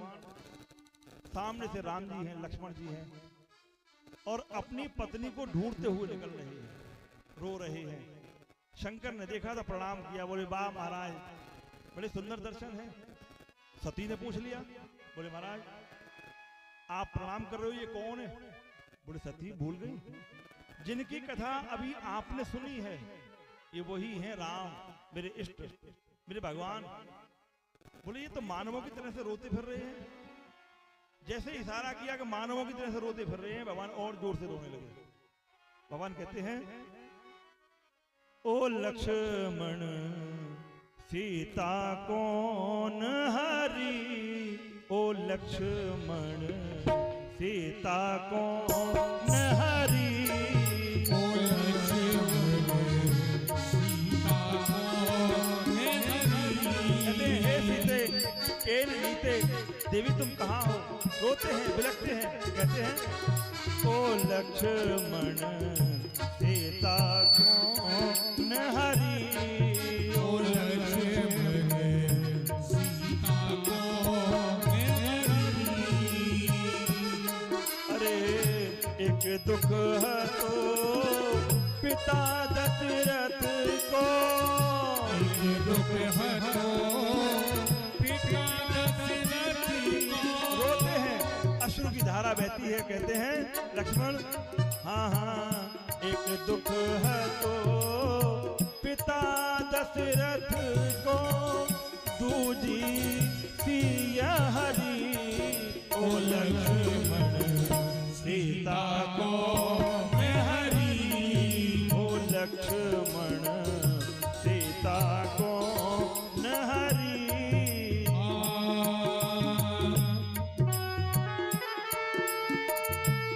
बोले रामलला सरकार की।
शंकर भगवान की। यहाँ शंकर ने दर्शन किए, लेकिन जब राम जी को रोते हुए देखा तो सती को विश्वास नहीं हुआ, शंका हो गई। कहते हैं भगवान के चरित्र में कभी शंका नहीं करनी चाहिए। प्रभु ईश्वर ने जो रच दिया, जो लिख दिया, वो अटूट है, वो सत्य है, उस पर विश्वास रखो। शंकर को विश्वास है, लेकिन पत्नी चंचला है। स्त्री चंचला होती है। चंचला का मतलब जानते हैं? चंचल स्वभाव, घूमना फिरना, डोलना, सजना सवरना, ये सब चंचलता के लक्षण है। उसमें कोई गंभीरता का विषय नहीं होता है। कोई बात होगी तुरंत कह के पार हो जाएगी, अच्छा लगे या बुरा लगे, हमने तो कह दिया। यहाँ पत्नी को शंका हो गई, बोले महाराज मुझे शंका है, बोले जाओ परीक्षा ले लो। आज परीक्षा लेने के लिए चल दी। आपने सोचा कि पत्नी को ढूंढ रहे हैं तो क्यों ना सीता ही बन के जाए। जानकी का रूप बनाया और सामने पहुंच गए, लेकिन वो भगवान हैं, सब जानते हैं। देखा तो प्रणाम किया, देवी आपके लिए मेरा प्रणाम है, बताइए शंकर भगवान कहाँ है। बस सुनते ही मुख नीचा कर लिया। जब स्त्री पर कोई जवाब नहीं बनता है तो धरती को कुरेदने लगती है। अंगूठे से, पैर के अंगूठे से धरती को कुरेदने लगी कि अब मैं क्या जवाब दूं। भगवान ने इनको बहुत से दर्शन दिखाए, ब्रह्मांड के दर्शन कराए, लौट कर आए। और यहाँ शंकर ने प्रश्न कर दिया, बोले देवी परीक्षा ली, आज दूसरी बार झूठ बोली। कहते पति परमेश्वर होता है, कभी झूठ नहीं बोलना चाहिए। पहली बार झूठ बोली, कथा सुनी। दूसरी बार झूठ बोली, क्या? बोले कथा सुनी। हाँ महाराज, कथा मैंने सुनी, ये झूठ बोला। दूसरा क्या बोला? बोले हाँ महाराज, मैंने कोई परीक्षा नहीं ली, कछु ना परीक्षा लीन गुसाई, और कीन प्रणाम तुम्हारी नाई। जैसे आपने प्रणाम किया ऐसे मैंने प्रणाम किया। भगवान शंकर तो शंकर है, नेत्र बंद किए, देखा कि क्या मामला हुआ। देखते हैं कि सती महारानी जानकी बन के गई। बोले रे राम राम, ये क्या कह दिया? देवी हम जानकी को अपनी माता मानते हैं, और तुम कौन बन के गई? जानकी। तो अब कौन हो गई? माता। पत्नी में और माता के भाव में, दोनों में अंतर हो जाता है। शंकर भगवान ने प्रतिज्ञा कर ली कि यही तन सती भेंट मोह नहीं। अब मैं सती से पत्नी की तरह से भेंट नहीं करूंगा। वियोग कर लिया, दूर कर लिया अपने आप को। एक कारण तो जीव बना, दूसरा कारण एक और भी बन गया। कहते भगवान की बहुत सी लीला होती है तब अवतार होता है। एक बार शंकर भगवान, इनके ससुर है दक्ष प्रजापति, इन्होंने एक यज्ञ प्रारंभ कराया इसी प्रयागराज में। यहाँ पर यज्ञ प्रारंभ हुआ, सभी को निमंत्रण दिया गया। वहां शंकर जी भी आए। यहीं पर सम्मान समारोह भी होना है। किसका? बोले दक्ष प्रजापति का। शंकर भगवान आए, विष्णु भगवान आए, ब्रह्मा जी आए, सभी देवता आए हुए हैं, सभी बैठे हुए हैं। इतने में सच सबर कर दक्ष प्रजापति आए, अभिवादन में सभी खड़े हो गए, जय जयकार करने लगे। 3 देवता खड़े हुए, ब्रह्मा विष्णु और शंकर। निगाह डाली, सोचा ब्रह्मा जी हैं ये पिता तुल्य हैं, शंकर हैं बोले भाई तुल्य हैं। शंकर जो हैं वो हमारे दामाद हैं, पुत्रवत हैं, और विष्णु भगवान ये भाई तुल्य हैं। लेकिन विष्णु और यहाँ ब्रह्मा, इन पर ध्यान नहीं दिया। ध्यान गया तो बोले कहाँ? बोले दामाद पर। बोले ये शंकर खड़ा नहीं हुआ, इससे पहले खड़ा होना चाहिए। कभी कभी छोटी बात बहुत बड़ी नजर आती है, और बड़ी बड़ी बातों पर कोई ध्यान नहीं देता है। छोटी सी बात थी, लेकिन ध्यान दिया तो कहाँ दिया? बोले शंकर। कहने लगे अरे मैंने अपनी कन्या जो कमल के नेत्रों के समान थी, ब्रह्मा जी के कहने से मैंने इनको प्रदान कर दिया। ये अवधूत है, योगी है, स्मशान पर रहने वाला है, अमंगल भेष को धारण करने वाला है। अरे इसका बंदर के समान जिसका मुख है। बहुत से अपशब्द कहने लगा, लेकिन भोलेनाथ तो भोलेनाथ है, ध्यान दिया ही नहीं। नंदीश्वर पर नहीं रहा गया। नंदीश्वर कहते हैं अरे दक्ष प्रजापति ये क्या करने जा रहे हो? बोले हाँ हाँ सही कहते हैं, ये स्मशान पर रहने वाला है, नंग धड़ंग रहने वाला है। शंकर से कहा महाराज ये आपको गाली दे रहा है। बोले भैया जब विवाह होता है और दामाद ससुराल में जाता है तो महिलाएं खूब गाली देती हैं। अंतर इतना है कि यहाँ दामाद के लिए ससुराल में गाली पड़ती है, और हमारे लिए यहाँ सम्मान में गाली पड़ती है। कोई फर्क नहीं पड़ेगा, हम तो शंकर हैं। बोलिए हर हर महादेव। यहां से उठे, लेकिन यहाँ विवाद चालू हो गया। नंदीश्वर पर रहा नहीं गया। बोले जाओ हम तुम्हें श्राप देते हैं, जिस मुख से तुमने शंकर की निंदा की ये तुम्हारा मुख कट जाएगा। यहाँ बहुत से संत महात्मा बैठे हुए हैं, यज्ञाचार्य बैठे हुए हैं, उनको क्रोध आने लगा। उन्होंने श्राप देना प्रारंभ कर दिया। बोले जाओ तुम भक्षा भक्ष को खाने वाले हो जाओगे, इस स्मशान पर रहने वाले हो जाओगे, कनफटा हो जाओगे, तुम्हारी बुद्धि बदल जाएगी। अब यहाँ आए थे सम्मान पाने के लिए, सम्मान समारोह में, और क्या हुआ? श्राप समारोह चालू हो गया। भगवान शंकर विमना हो गए, उदास हो गए। बोले नंदीश्वर बस चलो चलो यहाँ से चलते हैं। यहाँ से चले गए और उदास होकर भगवान का ध्यान किया और ध्यान करके बैठ गए। अब यहाँ यज्ञ आदि कार्य होने से बंद हो गए। बोले शंकर से विवाद कौन करे? शंकर के लिए कोई आवागमन बंद कर दिया गया, यज्ञों में भाग देना बंद कर दिया गया, किंतु यज्ञ बंद हो गए। देवता दुर्बल होने लगे। देवताओं ने प्रार्थना की, प्रजापति महाराज एक काम करो, यज्ञ कराओ, आहुति पड़ेंगी तो ताकत मिलेगी। प्रजापति ने हरिद्वार में कनखल क्षेत्र में यज्ञ रखा, इसका नाम था बृहस्पति सब नाम का यज्ञ। इस यज्ञ में सबको बुलाया, लेकिन शंकर के लिए कोई निमंत्रण नहीं। शंकर भगवान का भजन कर रहे हैं। देवता अपनी अपनी पत्नियों को लेकर विमान में जा रहे हैं, और जब ये कैलाश पर्वत आता है तो सभी कहते हैं वाह रे प्रजापति दक्ष, धन्य है तुम्हारे लिए, इतना सुंदर यज्ञ कर रहे हैं। देखो जब जो व्यक्ति दुश्मन होता है तो वो क्या करता है, सामने वाला मिलता है तो ऐसी बात कहता है जिसे इसको बुरा लगे। आज यही देवता भी कर रहे हैं, बोले वाह रे प्रजापति दक्ष, धन्य है तुम्हारे लिए, इतना सुंदर यज्ञ। सती ने सुना कि यज्ञ प्रजापति दक्ष के यहाँ, स्त्री में हमने आपको बताया चंचलता होती है। गई देखा तो शंकर भगवान अपने ध्यान में बैठे हुए हैं। तो बोले जब तक शंकर की आज्ञा नहीं होगी तो जाएंगे कैसे? तो क्या किया, पति के चरणों में बैठ गई, भोलेनाथ के चरणों को लिया, हाथ से धीरे धीरे दबाने लगी। शंकर ने नेत्र खोले, बोले देवी क्या बात है, आज बड़ी सेवा कर रही हो? बोले कुछ नहीं महाराज, पत्नी का धर्म होता है कि पति की सेवा करे। बोले देवी बिल्कुल ठीक कहा, पत्नी का धर्म है कि पति की सेवा करे, लेकिन पत्नी जो पति की ज्यादा सेवा करे तो समझ लो खतरा है। अगर पत्नी पति की ज्यादा सेवा चाहती कर रही है तो समझ लो कुछ ना कुछ ये चाहती है, कोई बात है, अपने मन की करना चाहती है। बोले देवी कोई बात हो तो बताओ। बोले हाँ है महाराज, हमारे पिता के यहाँ पर यज्ञ हो रहा है, मैं जाना चाहती हूँ। बोले जरूर जाओ, किंतु एक बात बताओ, कोई चिट्ठी पत्री तो जरूर आई होगी। बोले नहीं महाराज। अच्छा सेवक को तो जरूर भेज दिया होगा, सेवक जरूर आया होगा तभी तो तुमको पता है। बोले नहीं महाराज, सेवक भी नहीं आए।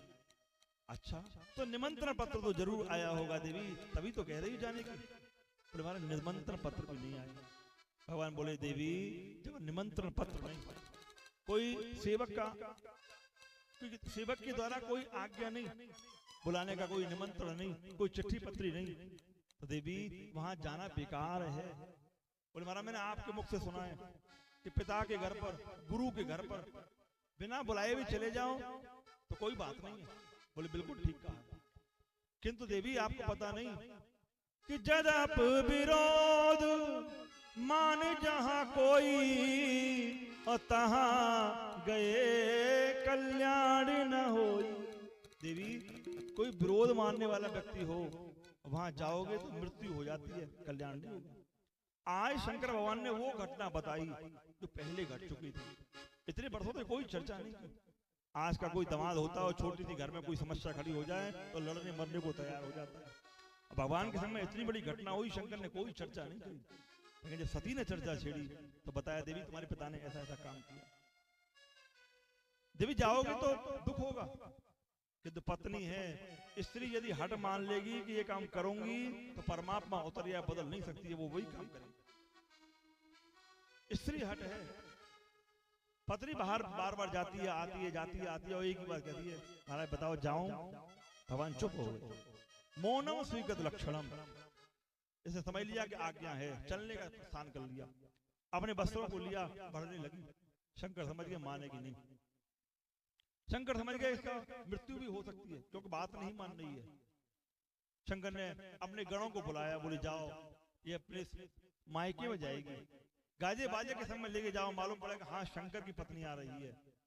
इनके एक काम करो, इनके सारे वस्त्रों को ले जाओ, इनके खेलने वाली जो गेंद है उसको ले जाओ, इनके बोलने वाले जो पक्षी आए उन सबको ले जाओ, तो जानते हैं कि सती जाएगी तो जरूर मरेगी, और मरे हुए व्यक्ति की कोई भी चीज घर में रह जाती है तो जब देखोगे तब उसकी याद आएगी।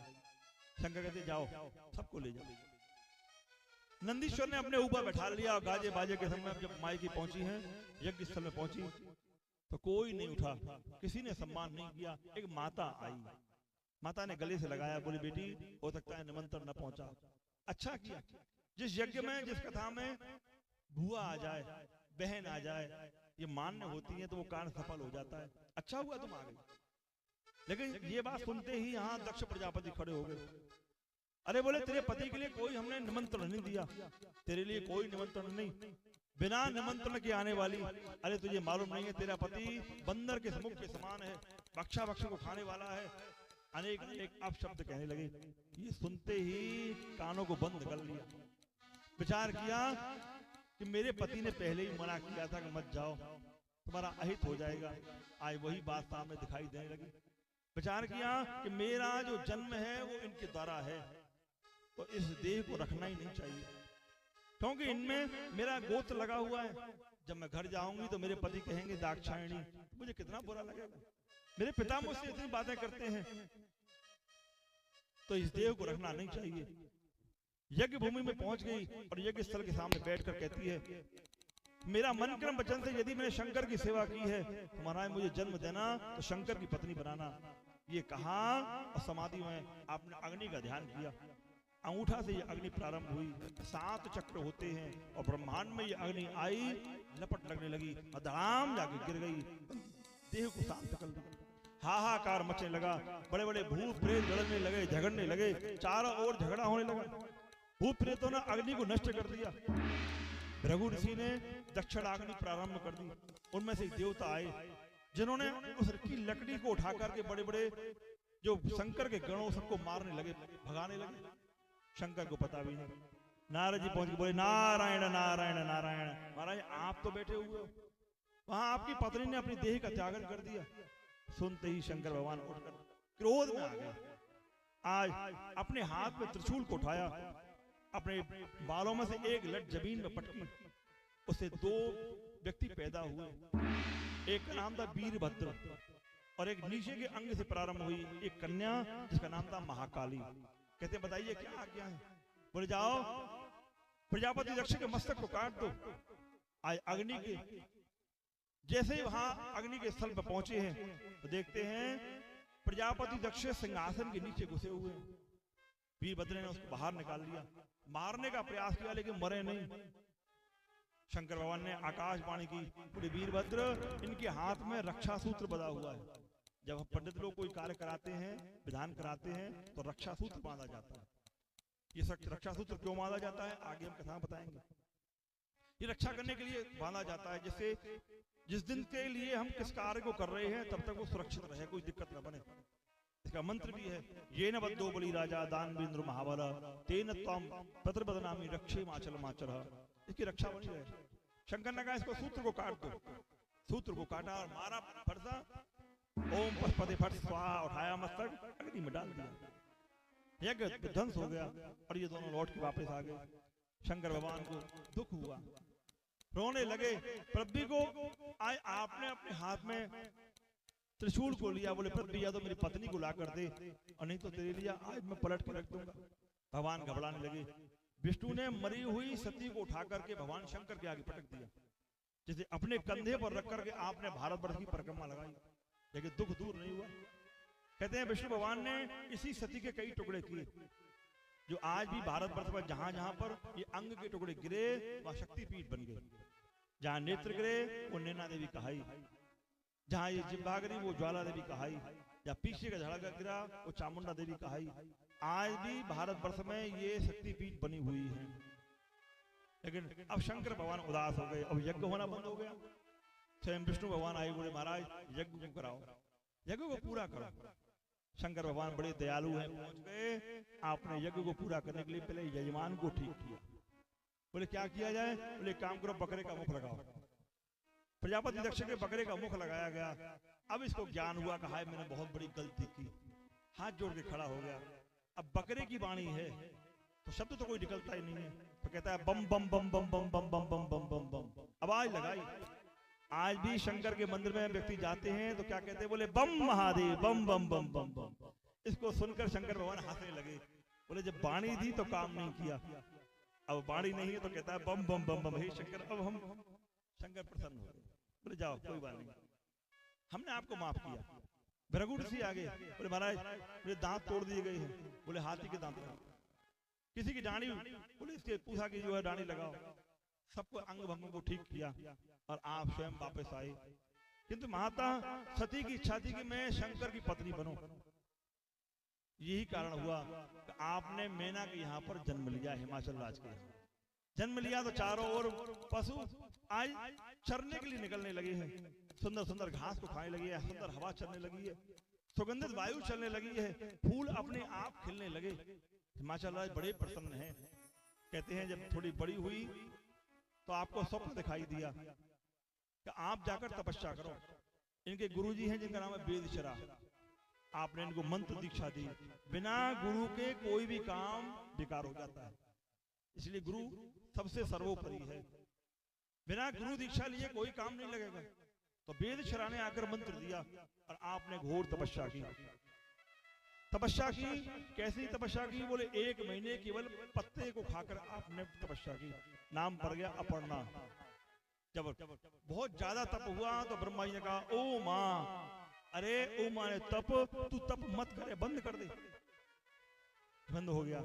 भगवान विष्णु ने शंकर से कहा महाराज जिस सती ने अपनी देह का त्यागन कर दिया, उसने जन्म ले लिया है, आप विवाह करो। शंकर ने सोचा विवाह तो करना ही है, पता लगाना चाहिए। बोले पहले हम परीक्षा लेंगे। आए सन्यासी के रूप में भगवान पार्वती के सामने खड़े हुए हैं। बोले देवी अलख निरंजन। पार्वती उठी, आपका पूजन किया। बोले देवी यहाँ क्यों रह रही हो? बोले शंकर से विवाह करना चाहते हैं। आपको मालूम है शंकर की उम्र कितनी है?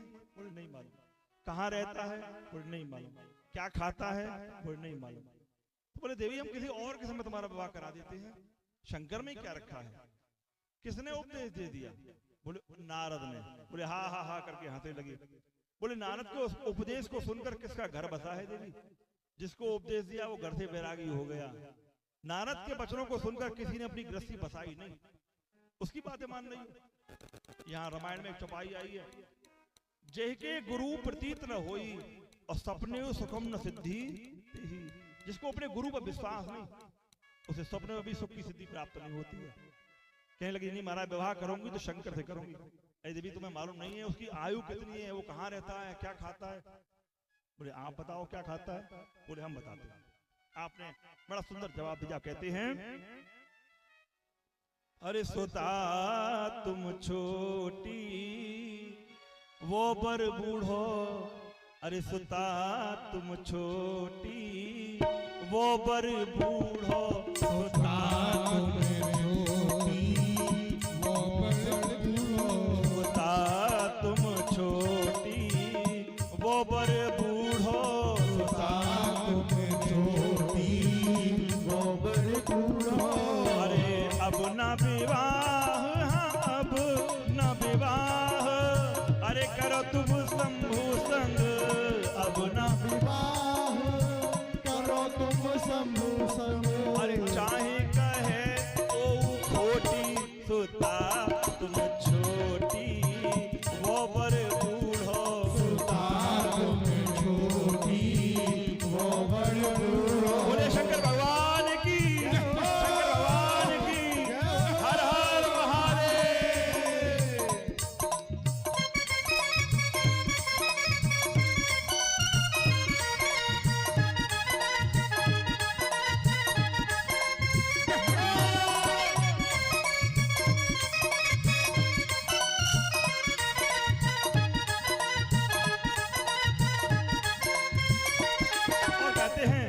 मालूम है वो क्या पहनता है?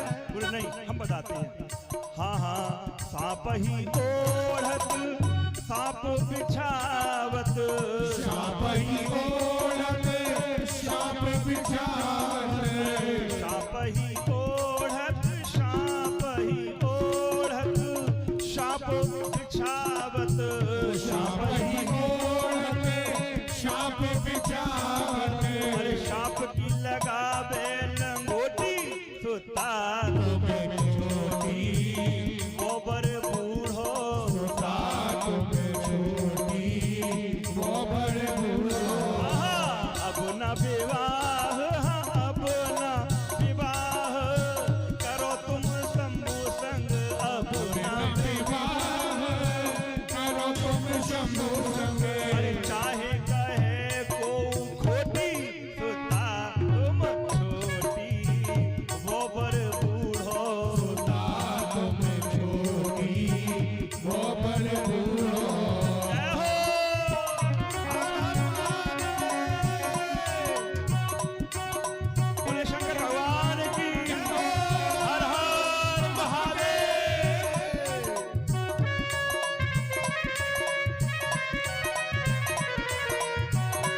कैसे रहोगी? बोले नहीं, हम बताते हैं। अरे घर में नारी अकेली तुम ही होगी, घर में नारी अकेली तुम ही होगी, घर में नारी, हाँ घर में नारी, अरे अकेली तुम ही होगी, घर में नारी अकेली तुम ही होगी। अरे कोपई है तुमका रोटी, तोता तुम छोटी, वो बर बूढ़ो, तोता तुम छोटी, वो बड़ बूढ़ो। अब न विवाह करो तुम शंभु संग, अब न विवाह करो तुम शंभु संग। चाहे कहे को खोटी, तोता तुम छोटी, वो बर बूढ़ो, तोता तुम छोटी, वो बड़ बूढ़ो। बोलिए हर हर महादेव। जय हो। ताली बजा के चलते हुए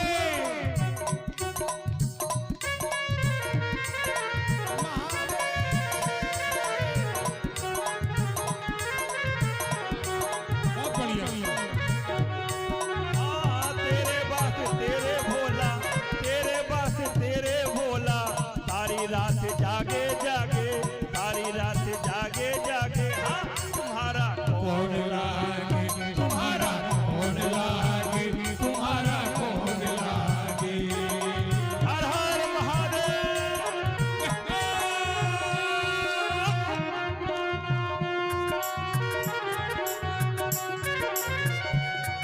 और कहते हैं, और वो खाते क्या है मालूम है? बोले नहीं। अरे आक धतूरो, अरे भोग लगत है, आग धतूरो भोग लगत है, आक धतूरो भैया, आक धतूरो, अरे भोग लगत है, आग धतूरो भोग लगत है।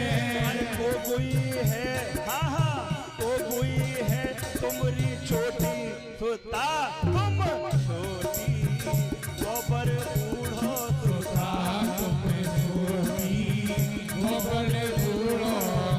अपना विवाह करो तुम शंभु संग, अपना विवाह करो तुम शंभु संग।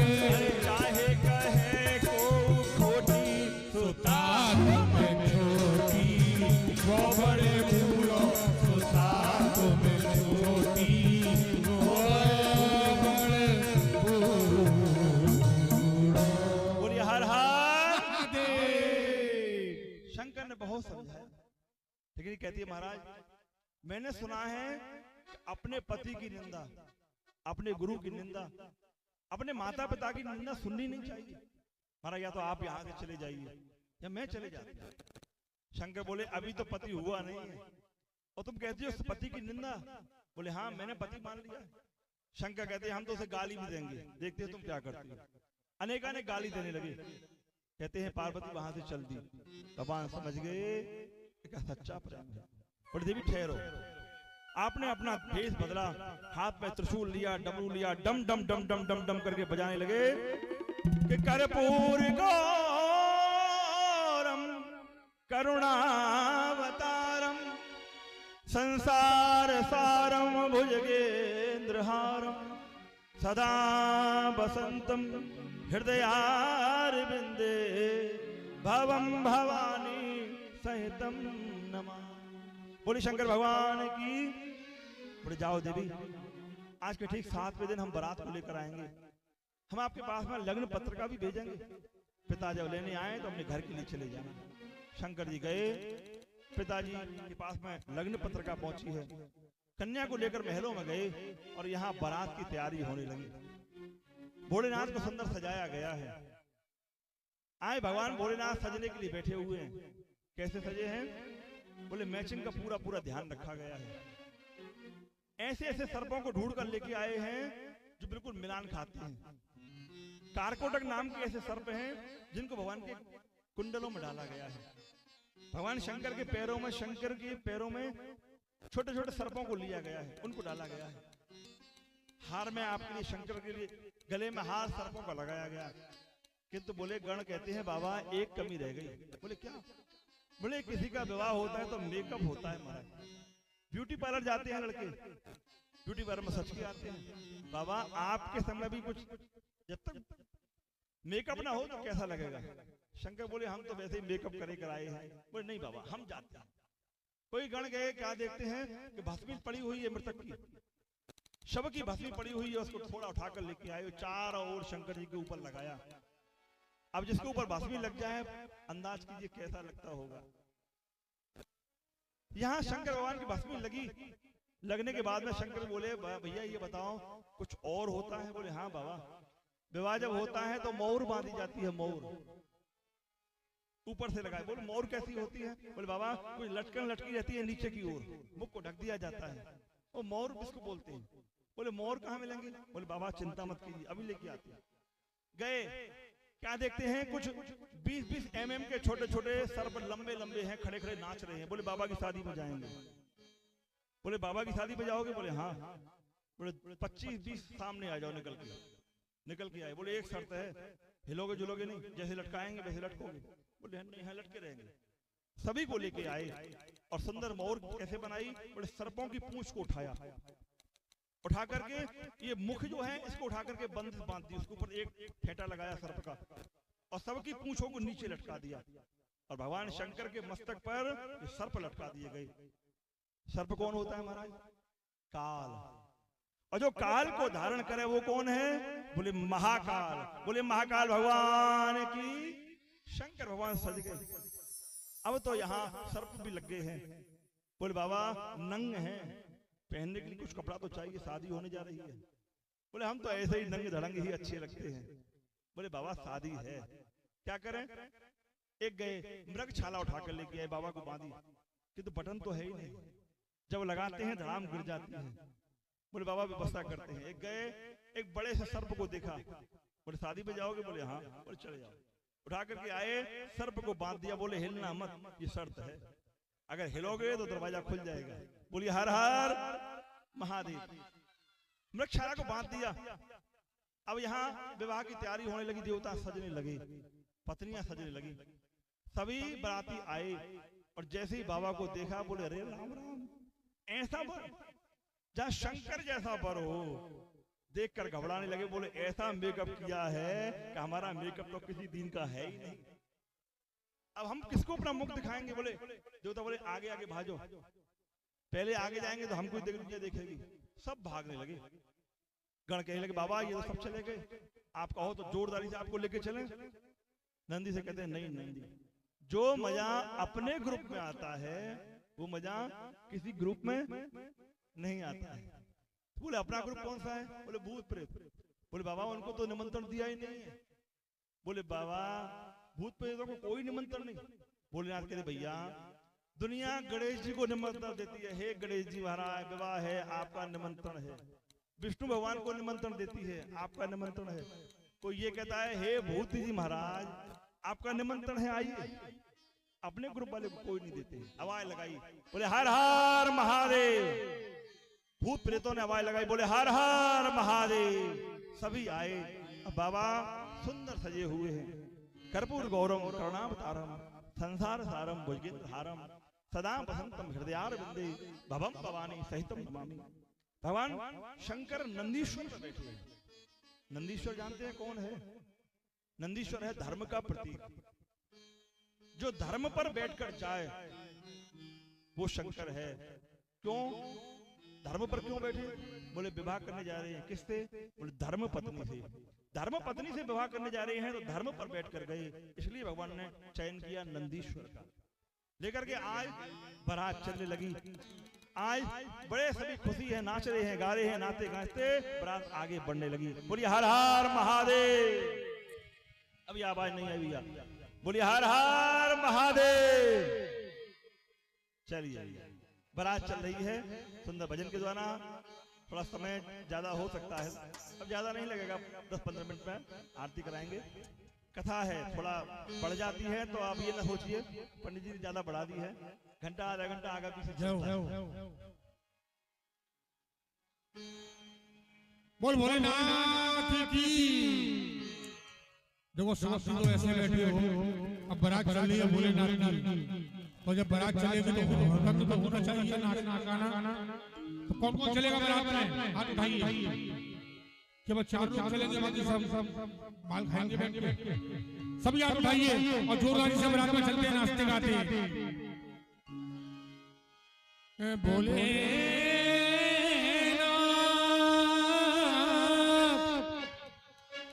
हे भोले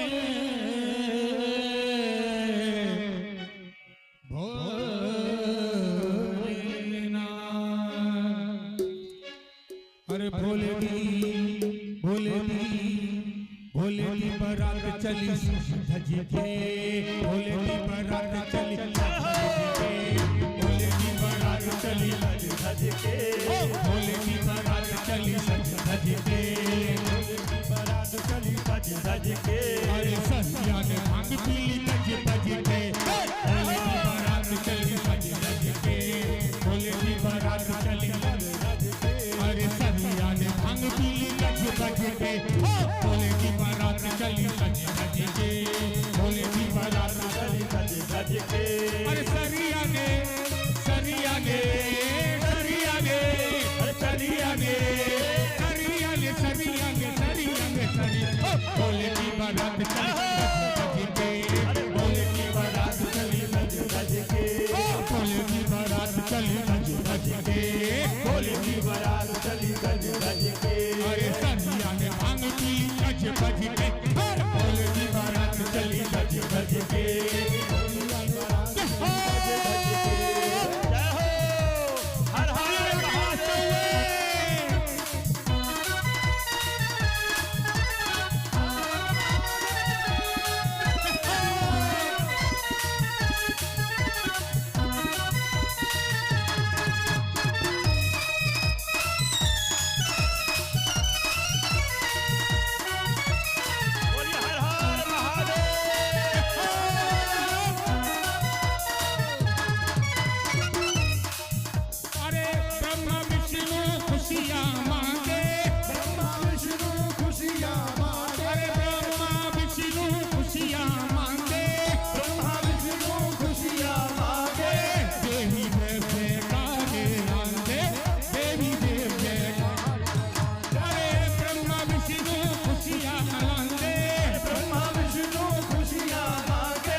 अरे अरे देख ले, अरे देख ले, अरे देख ले तो आए सारे भज भज के, देख ले तो आए सारे भज भज के, अरे देख ले तो आए सारे भज भज के, तो आए सारे भज भज के, अरे सरिया ने भांग पी भज भज के, बोले की बारात गई भज भज के, बोले की बारात गई भज भज के, अरे सरिया ने, सरिया ने, अरे सरिया ने, अरे सरिया ने, सरिया ने, सरिया ने, सरिया ने, बोले की बारात गई भज भज के, बोले की बारात गई भज भज के, बोले की बारात चली सज धज के, बोले की बारात चली सज धज के। हर हर महादेव।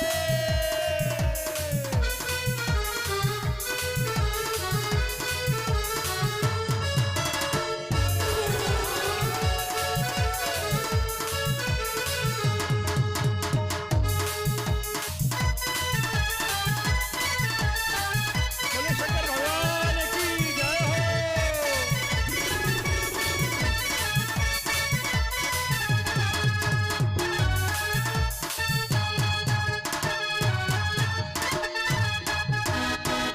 देखिए बाबा की बारात चल रही है, कुछ लोग नाच रहे हैं, कुछ लोग ताली बजा रहे हैं, बाकी सब तो ऐसे लग रहे हैं भंडारे में आए हैं।